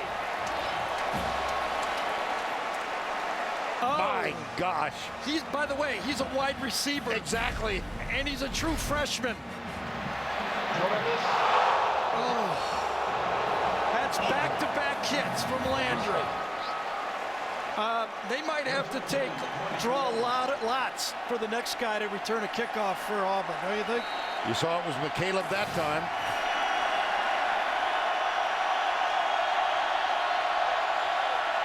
Mosley. Hello. Jarvis Landry on the sideline. I mean, Michael Brockers has been unblockable in this football game. I mean, every time you look up, number 90 inside is making a play. He's not on the next one because he's coming out. They got another guy just like him they're going to put in. Second down and 10.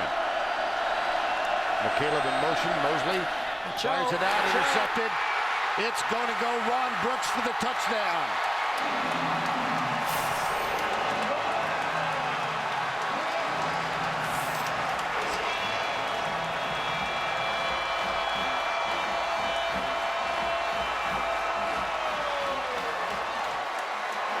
Vern, give this one to the Chief.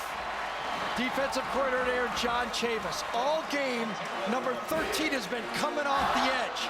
This time he fakes the blitz and drops right into the throw. Ron Brooks getting the start today. There's the Chief. There he is.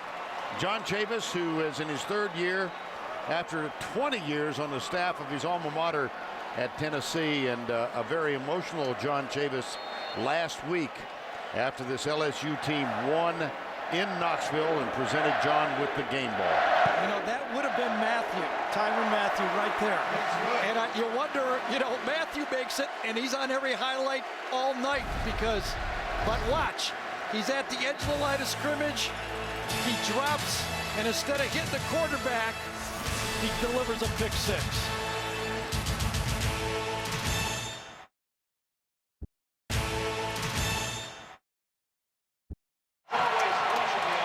John Chavis played his college football at Tennessee, joined the staff, and ultimately became Philip Fulmer's defensive coordinator. This was the scene when he was presented the game ball in the locker room after the victory last week. He said the equipment manager has the ball. He's going to get the proper printing on it, and it's going in a special place in John Chavis's home. And so wow. let's watch number 80, okay? On yes. This kickoff.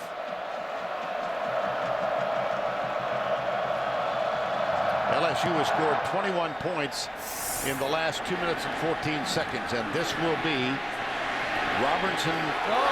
Parisi. Telling you they're smelling blood now. Everybody wants the next big hit. Take another look at the interception by Ron Brooks. Not for the faint of heart. All right, here's what happened. All the way. Here's Brooks right here. All game, he's been rushing the quarterback. This time, he fakes it and drops right into the quick out. Watch this. Right there, right in front of it.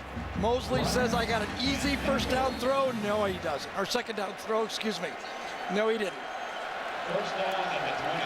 So Brooks with the interception, 2 turnovers now for Auburn. Right up the corner. Dyer. Michael Dyer. Jones. Well, Kenny Hilliard has gotten extensive action today. 10 for 65 and 2 touchdowns. And defensively, Ron Brooks getting the start for Tyrann Mathieu. 2 tackles and an interception for the touchdown. Second down. Remember Matthew was in those spots, knocking those balls down, rushing the quarterback and knocking it from the quarterback. Those are all plays number 7 obviously can make, but now they got another guy that can make them, number 13. Depth, recruiting, a program. Mosley chased right, incomplete. Jay Wisner. Now Red Lobster presents today's scholar athlete. He's from Auburn University, Ashton Richardson. You see a 3.91 GPA. Red Lobster's commitment to the investment of our future is shown today by donating $1,000 to Auburn University's General Scholarship Fund. Linebacker, 3rd down.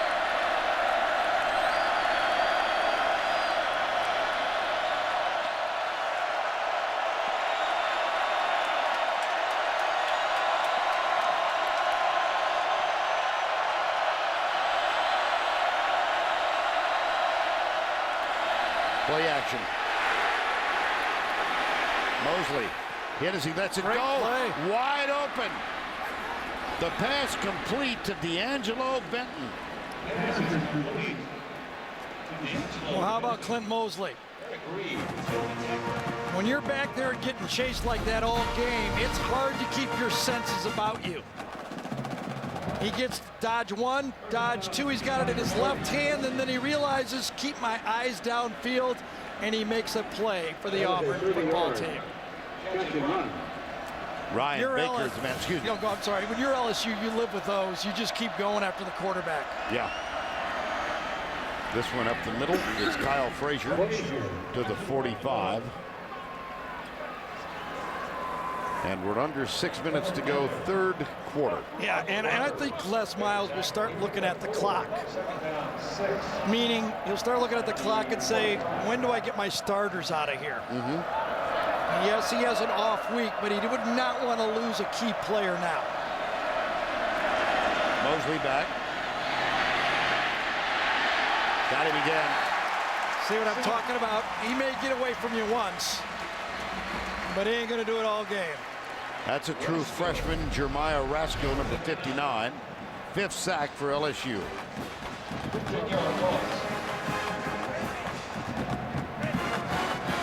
Come from one side, the defensive end, flush him out, and one of those fast guys up front, eat him up.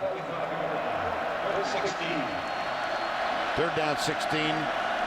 3 men down. Ron Brooks is on the edge up here, number 13. This has got to be a run to the left, don't you think, after that play flashed in? It may be. I'm going to just be quiet. I don't think anything's going to work. Might be.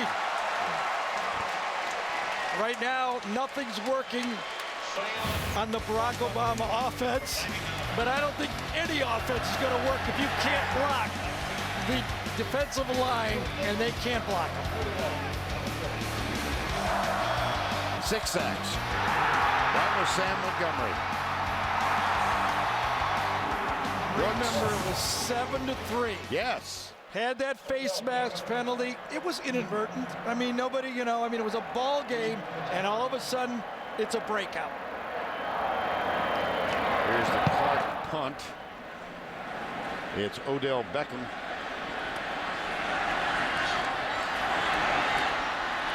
And he is caught and dropped at the 32-yard line. Now, Clint Mosley, been a tough day. 9 of 16 for 122 yards. His first start ever. And we chatted with him last night. The rest of the team went to see a movie. He stayed in, and he and Gus Malzahn looked at game film, but he can't block those guys up front. No, he's going to. I think he deserves another shot against a team that they might have a better chance moving the ball against. And I think his teammates, as you see, I think he deserves another shot against a team that they might have a better chance moving the ball against. And I think his teammates, as you see Dyer talking to him, hang in there. It's not just you. They just can't match up with this football team, not this year. Remember, 24 seniors were lost off of this Auburn national championship team. Right. I actually think, and I predicted them not to win half of their games in the SEC this year. I thought they would really struggle. They have won the close games. I didn't see them beating South Carolina. They're doing with this football team and the transition about, I think, better than I thought they'd do this season.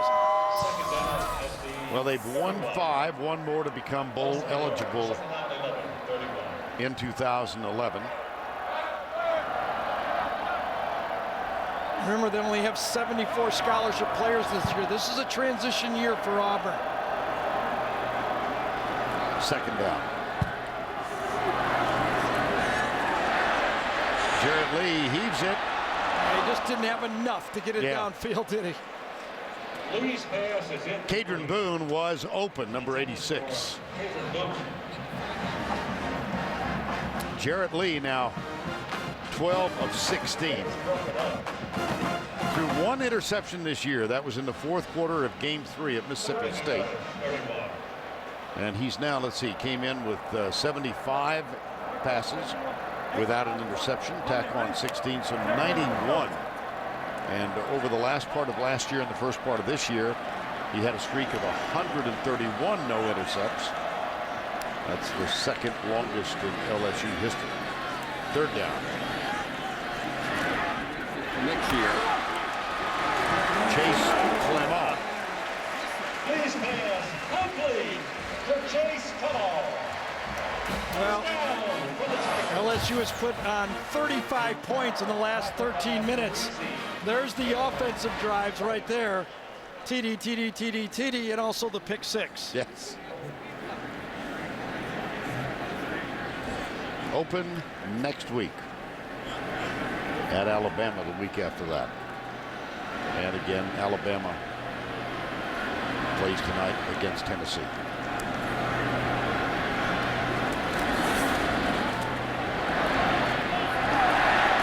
Michael Ford. Nico Thorpe with the stop. Michael Ford. Finally taken down by Ford.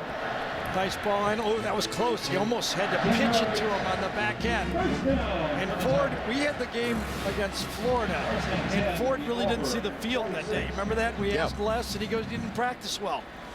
That's competition. When you can rest one of your guys or punish them with the bench, you get those practices much more competitive. Matter of fact, Michael Ford had a fumble against Kentucky. It was recovered. Here's the toss. Ford around the corner. Michael Ford, right side. First down. Enrique Florence makes the tackle. That's a gain of 14. Fake it to Hilliard, pitch it to the outside, get around the defensive end. Lemonier that time. Lemonier has to play safe inside, and that ball's outside of him before he can get out of his stance. You know, that little, the 3rd down play again, it was 3rd and about 14 or 15. Right. Toss it to the tight end for a punt, okay? And he runs for a 1st down. Well, we've got a conference going on with officials now at the 33-yard line.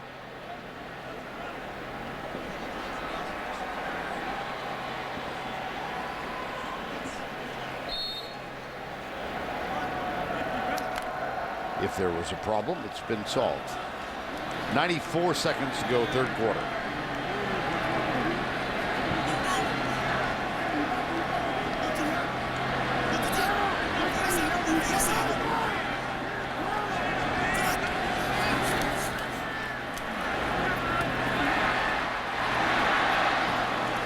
Over on the left, that's James Wright with the catch. Well, next week, our group will be traveling to Jacksonville, Florida next Saturday, 3:30 Eastern. Georgia, after that tough start, lost their first 2. They've come back. Florida struggling now. And how about the SEC East, Mr. Danielson? Well, when I came here to this league, you know, everything went through the East. Yes. Now everything goes through the West. I mean, it's amazing. You know, Florida, without Brantley, I don't know if they get, well, and they don't have Demps either. Right. but I'm really curious to see if Mark Richt can take advantage of a less than stellar Florida team and continue his run. Alfred Blue, another first down at the 20. Alfred Blue. Up the middle. That should get LSU to the fourth quarter. They won't run another play. Right. Now Gene Chizik looks on, so does Les Miles. Reach the end of 3 in 15 seconds. And this dominant LSU Tiger football team, top ranked in the country, explodes for 35 unanswered.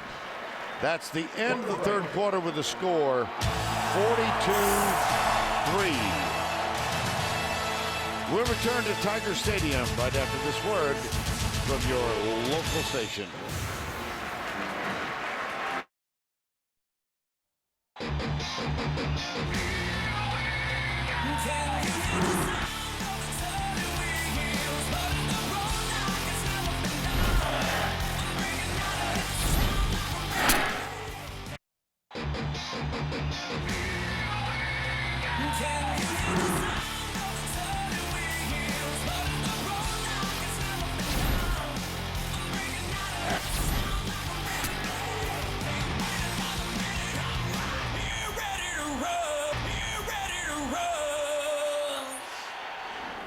We welcome you back to Death Valley Tiger Stadium in Baton Rouge. We begin the fourth quarter with the LSU Tigers up 42-3, and they've got a first down.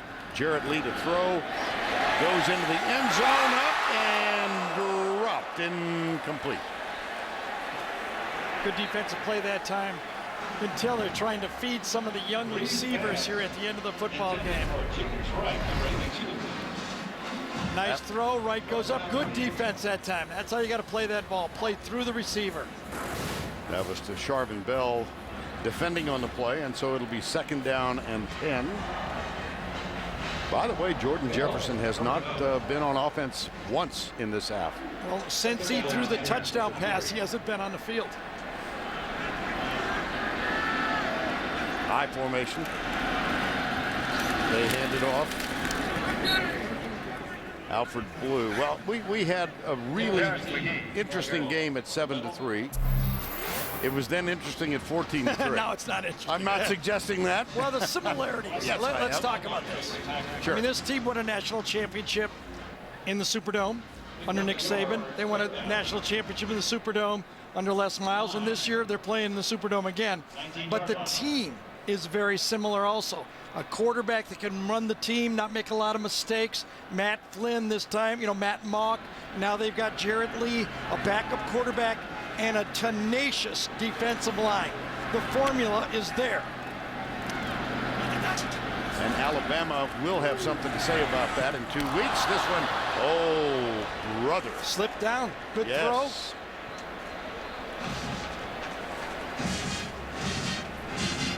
Ruben Randall slipped on that play. There you go.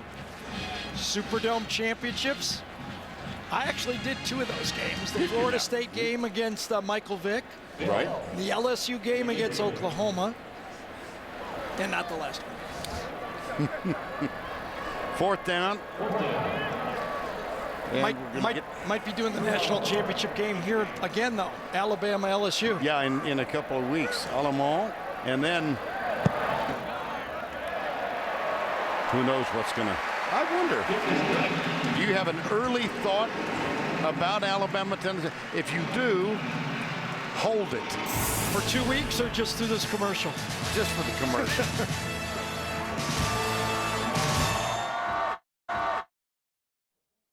And now it's time for our Geico game recap.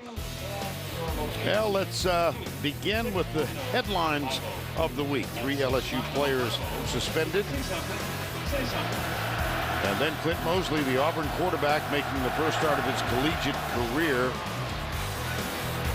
But LSU got Kenny Hilliard into the end zone for the first score of the game. Parkey authored a 42-yard field goal, 7-3 at the end of the first quarter of play. And then the onslaught began. This was Randall. That was from Jordan Jefferson. This pass, Jarrett Lee to Ruben Randall.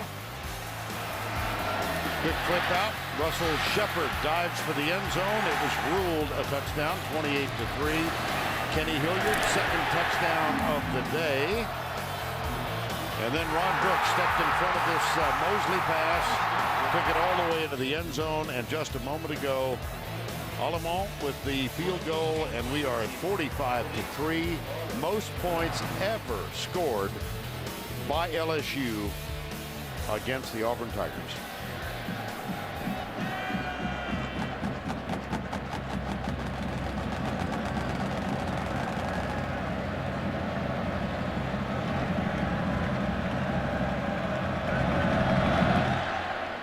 Hairston.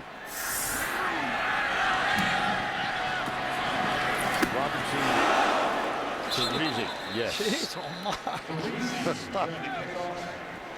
Don't forget, later in the game, the plays of the game presented by Napa Auto Parts.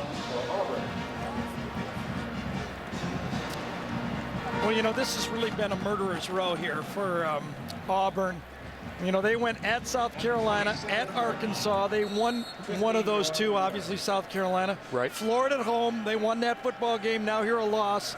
They go home to play Ole Miss. They could get that one. They'd have to say for this month of October, as bad as this looked, it would be a success for the month of October. Trovon Reed makes the catch. And, of course, we showed the graphic of the current SEC East standings. I mean, that there's a lot to go on there before it's decided. Oh yeah, I really have no idea. I think, you know, obviously everybody thinks Georgia's in the driver's seat here, but they've got to finish. You know, they have not been able to beat Florida, and we got them next week. Kyle Frazier is in at quarterback. Ontario McCaleb makes the catch. And he fumbles. He hit the back of his head on the ground, and McCaleb is down. Ouch. I thought it was Morris Claiborne, number 17, coming across that might have done a helmet-to-helmet on Claiborne.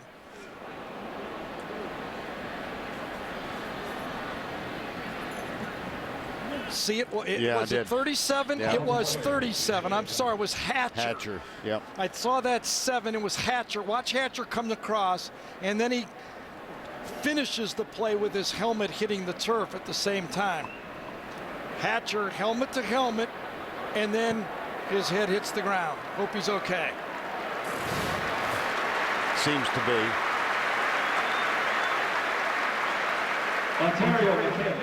Ontario McCaleb, the injured player, walking off without assistance. There's Carnell Hatcher, who made the hit. First down at the 41-yard line. 13:07 to go.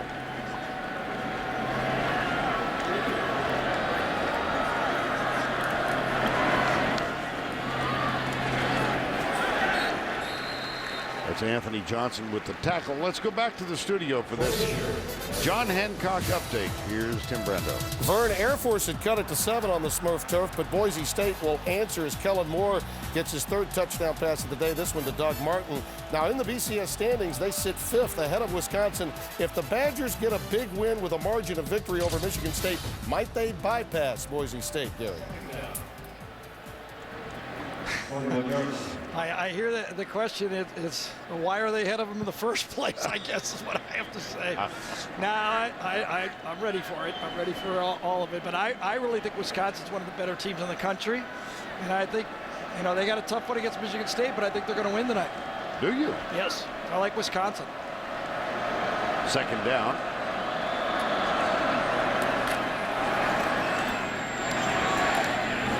This is Dyer, his 11th carry, but only 26 yards prior to that one. Craig Loston made the tackle. You know, it's really, I thought the Auburn defense held up for a while. They did. I really did. But it's been the lack of an offense that has really been the story. Since the first game and a half, you know, when they scored a lot of points, 53 points in the first game and a half against Clemson. Since that second half, they scored 62 points in the first game and a half. They've had since then 53 points. They're just not getting any points. 21 the first, they had 41 against Mississippi State, 21 in the first half against Clemson, only 3 in the second half. It's been all downhill since then. Well, that last pass intended for Lutzenkirchen, but it was thrown well behind him. That's why you're playing 3 quarterbacks. Yeah. You got to find something. I thought their defense did a decent job early, and then they just got pummeled late. Odell Beckham is back to return the punt of Stephen Clark on 4th down. 45-3.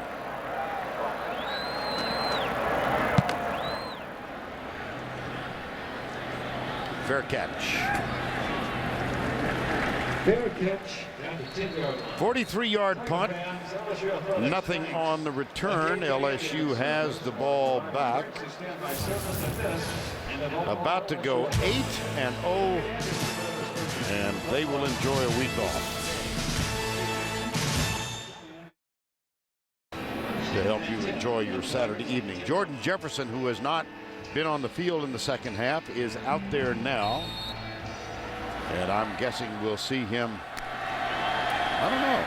I think Zach Mettenberger might get some action.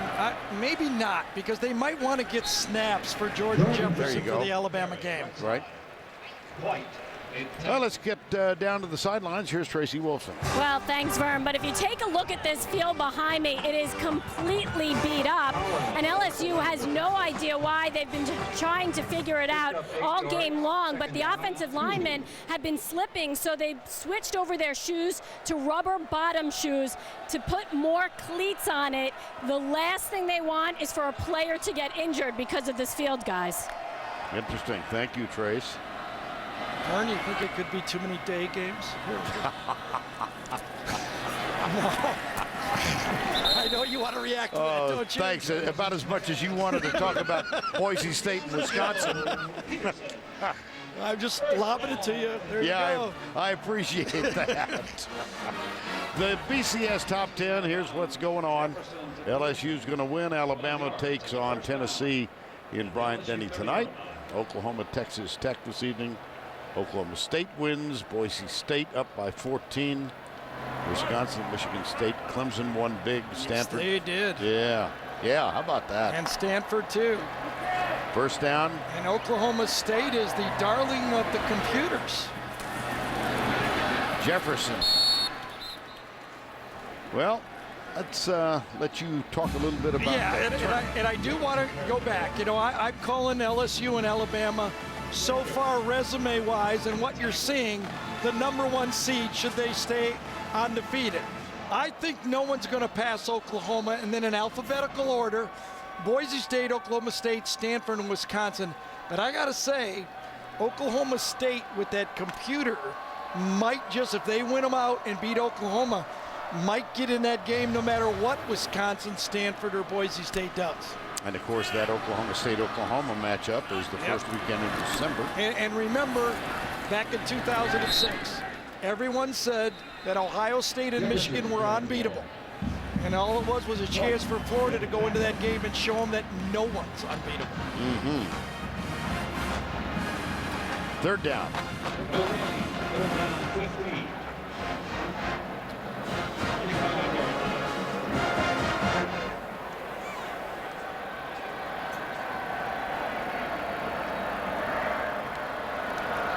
Third down and 15.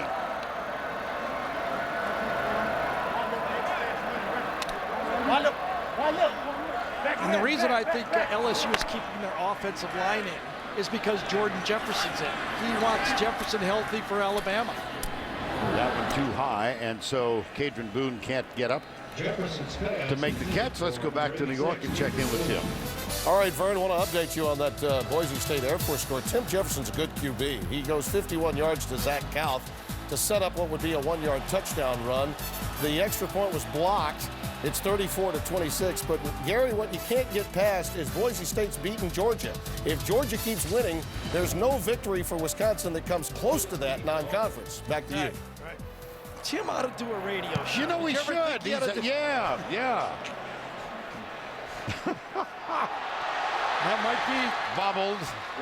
I was thinking it might be one of the first turnovers we, seen in a long time. Ron Brooks down there. At the 19. 8 minutes and 13 seconds. How did Bray get that ball back? It bounced right to him. My. 45-3 LSU rolling. It's now time for the plays of the game, presented by Napa Auto Parts with the calls. Jim Hawthorne of the LSU Radio Network. And drops back to throw. Steps up in the pocket and throws it downfield. Randall is there. He's got it. 10, 15, 5. He scored. 42 yards. There's the snap. Here comes the Auburn pressure again. Lee throws it way downfield, and Randall is there. If he can catch up with it, he does. Touchdown! Holy cow! Well, they looked almost identical, didn't they? Yes, they did. Reuben Randall for the day, 5 catches, 106 yards, and 2 touchdowns. 14. And from the 14-yard line, Auburn with 8:13 to go. Mosley. Quan Bray, number 4, with a stop. Same thing for Auburn. If Mosley's going to be their quarterback, they need to stay in the game, keep giving him snaps and experience so they can win the next game. They need more experience, more plays out of Mosley. They're going to use Kyle Frazier as a changeup, but it looks like Mosley is their passing quarterback. Frazier doesn't look ready. And Barrett Trotter has not gotten on the field today. Replaced at halftime last week in the win over Florida. That's Lutzenkirchen, number 43. Here's Frazier. Nice little change of pace, and he motors out to the 41-yard line. That's another first down. Eric Reed makes the tackle. Well, he played the Gus Malzahn offense in high school. He was their #1 quarterback recruit. He fit what Cam Newton does, basically. Yeah. He's that size. He just, he needs a year like Cam did in junior college, where he threw all those passes and just got used to being a quarterback besides a runner.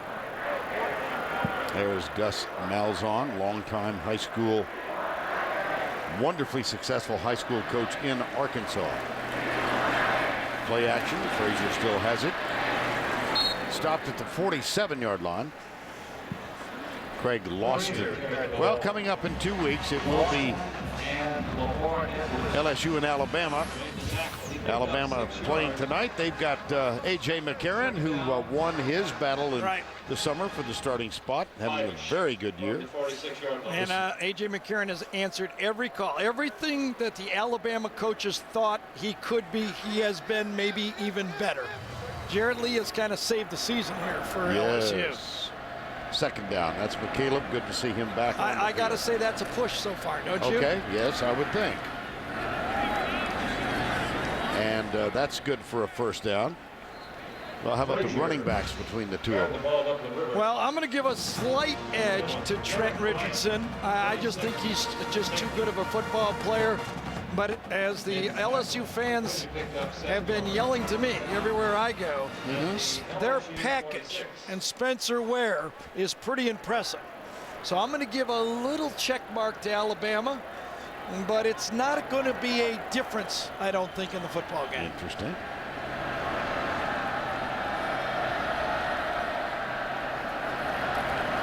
Here's Mosley back in. The run comes right. Dyer. Nice run. Dyer carried the ball. He has been held in check for the most part today. And Dyer, you can see just how good this LSU defense is, because you give him a little space and you see why he's one of the top 2, 3, 4 backs in this conference. Now the backups are in for LSU, and they're all looking at the clock, to tell you the truth. Nobody wants to get hurt. But you can see when they get blocked, like normal people, Dyer can make those kind of runs. That was a 29-yard gain. He had 31 prior to that in the ball game. Here's Frazier. Oh, gee whiz. Frazier. Ouch. Ron Brooks.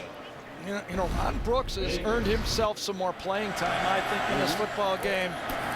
I don't know how many snaps he was getting normally, but he's going to get more.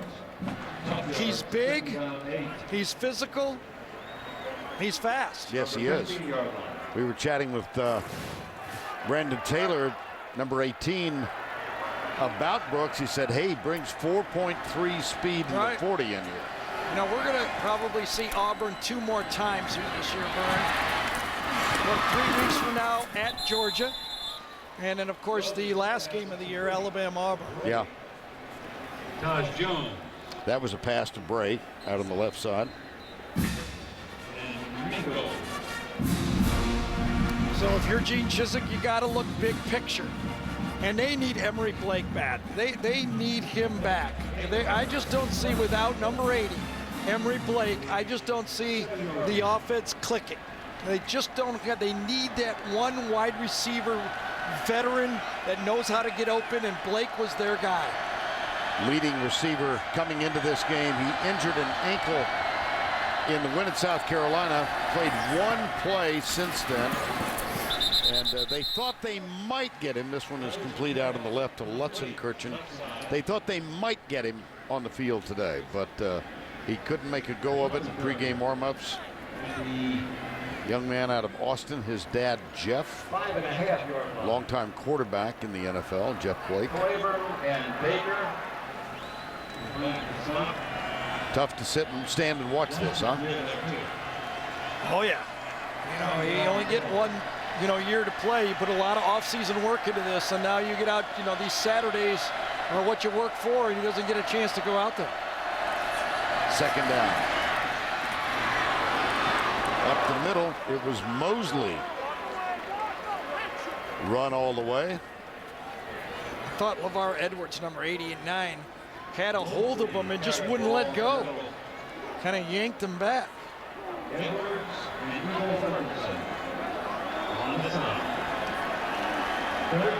2:40 to go, 3rd and goal.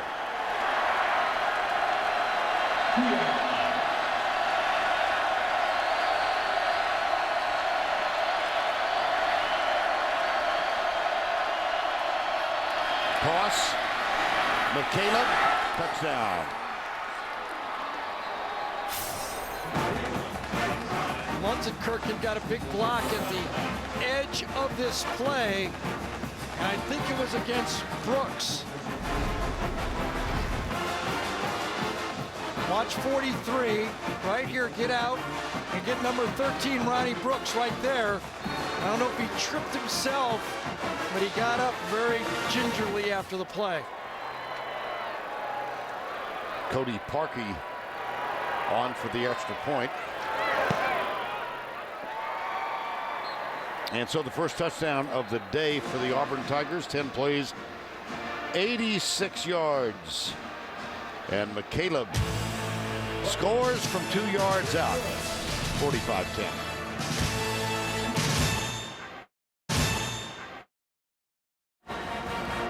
.222 remaining, 45-10 after the Auburn touchdown. Stay tuned for the Jeep postgame show. That's coming next on CBS.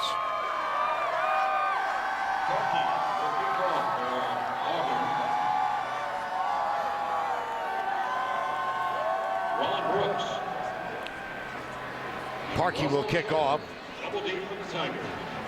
Ron Brooks and Russell Shepard are the 2 deep men for LSU. Shepard number 10.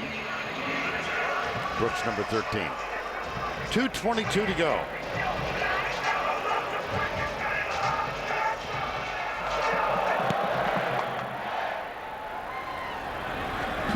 Shepard at the 6.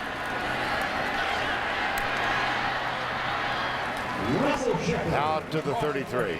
First down for the Tigers. Well, at the very beginning of this afternoon, Gary Danielson said he thought they would turn to Ruben Randall. Nice call on that. Well, I didn't think it'd be that easy, though. I mean, he went 2 passes, 2 touchdowns from 2 different quarterbacks. Yeah.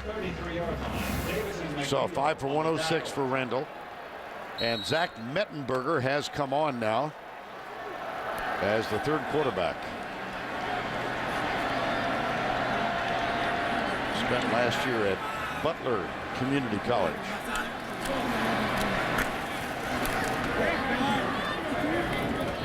McGee. Terrence McGee, number 14. Well, we're anticipating this matchup in a couple of weeks. Alabama at home against LSU. How about the defensive comparison here? Just two of the best defenses in college football, maybe in a long time too. Maybe not just this year, but over the last years of college football. You can't give one team an advantage over the other. As good as LSU's secondary is, Alabama's is experienced and also they're a little bit bigger linebackers for Alabama, but they have to be because they play a 3-4. That's a push. These defenses are spectacular. 90 seconds to go. Here's the handoff, and of course, Nick Saban won an NCAA BCS championship here at LSU, and then of course took the job in Tuscaloosa. Les Miles replaced him, and look at the comparison of those two. You know what I find interesting about this a little bit is I think both of them get undersold on what the other guy does. Like Les is always sold as a player's coach. They love him, but he's a little more X and O than people give him credit for. Now, Nick, everybody thinks, oh, he's just X and O, doesn't care about anything, but his players really gravitate to his ability to coach, his styles, and they enjoy playing for a no-nonsense guy like him. Both guys have the trust of their teams. And for Les Miles, 41-6 at home. And he has won his 70th victory. That's third all-time at LSU. Led only by Charlie McClendon. And the chant goes up again. We want Bama.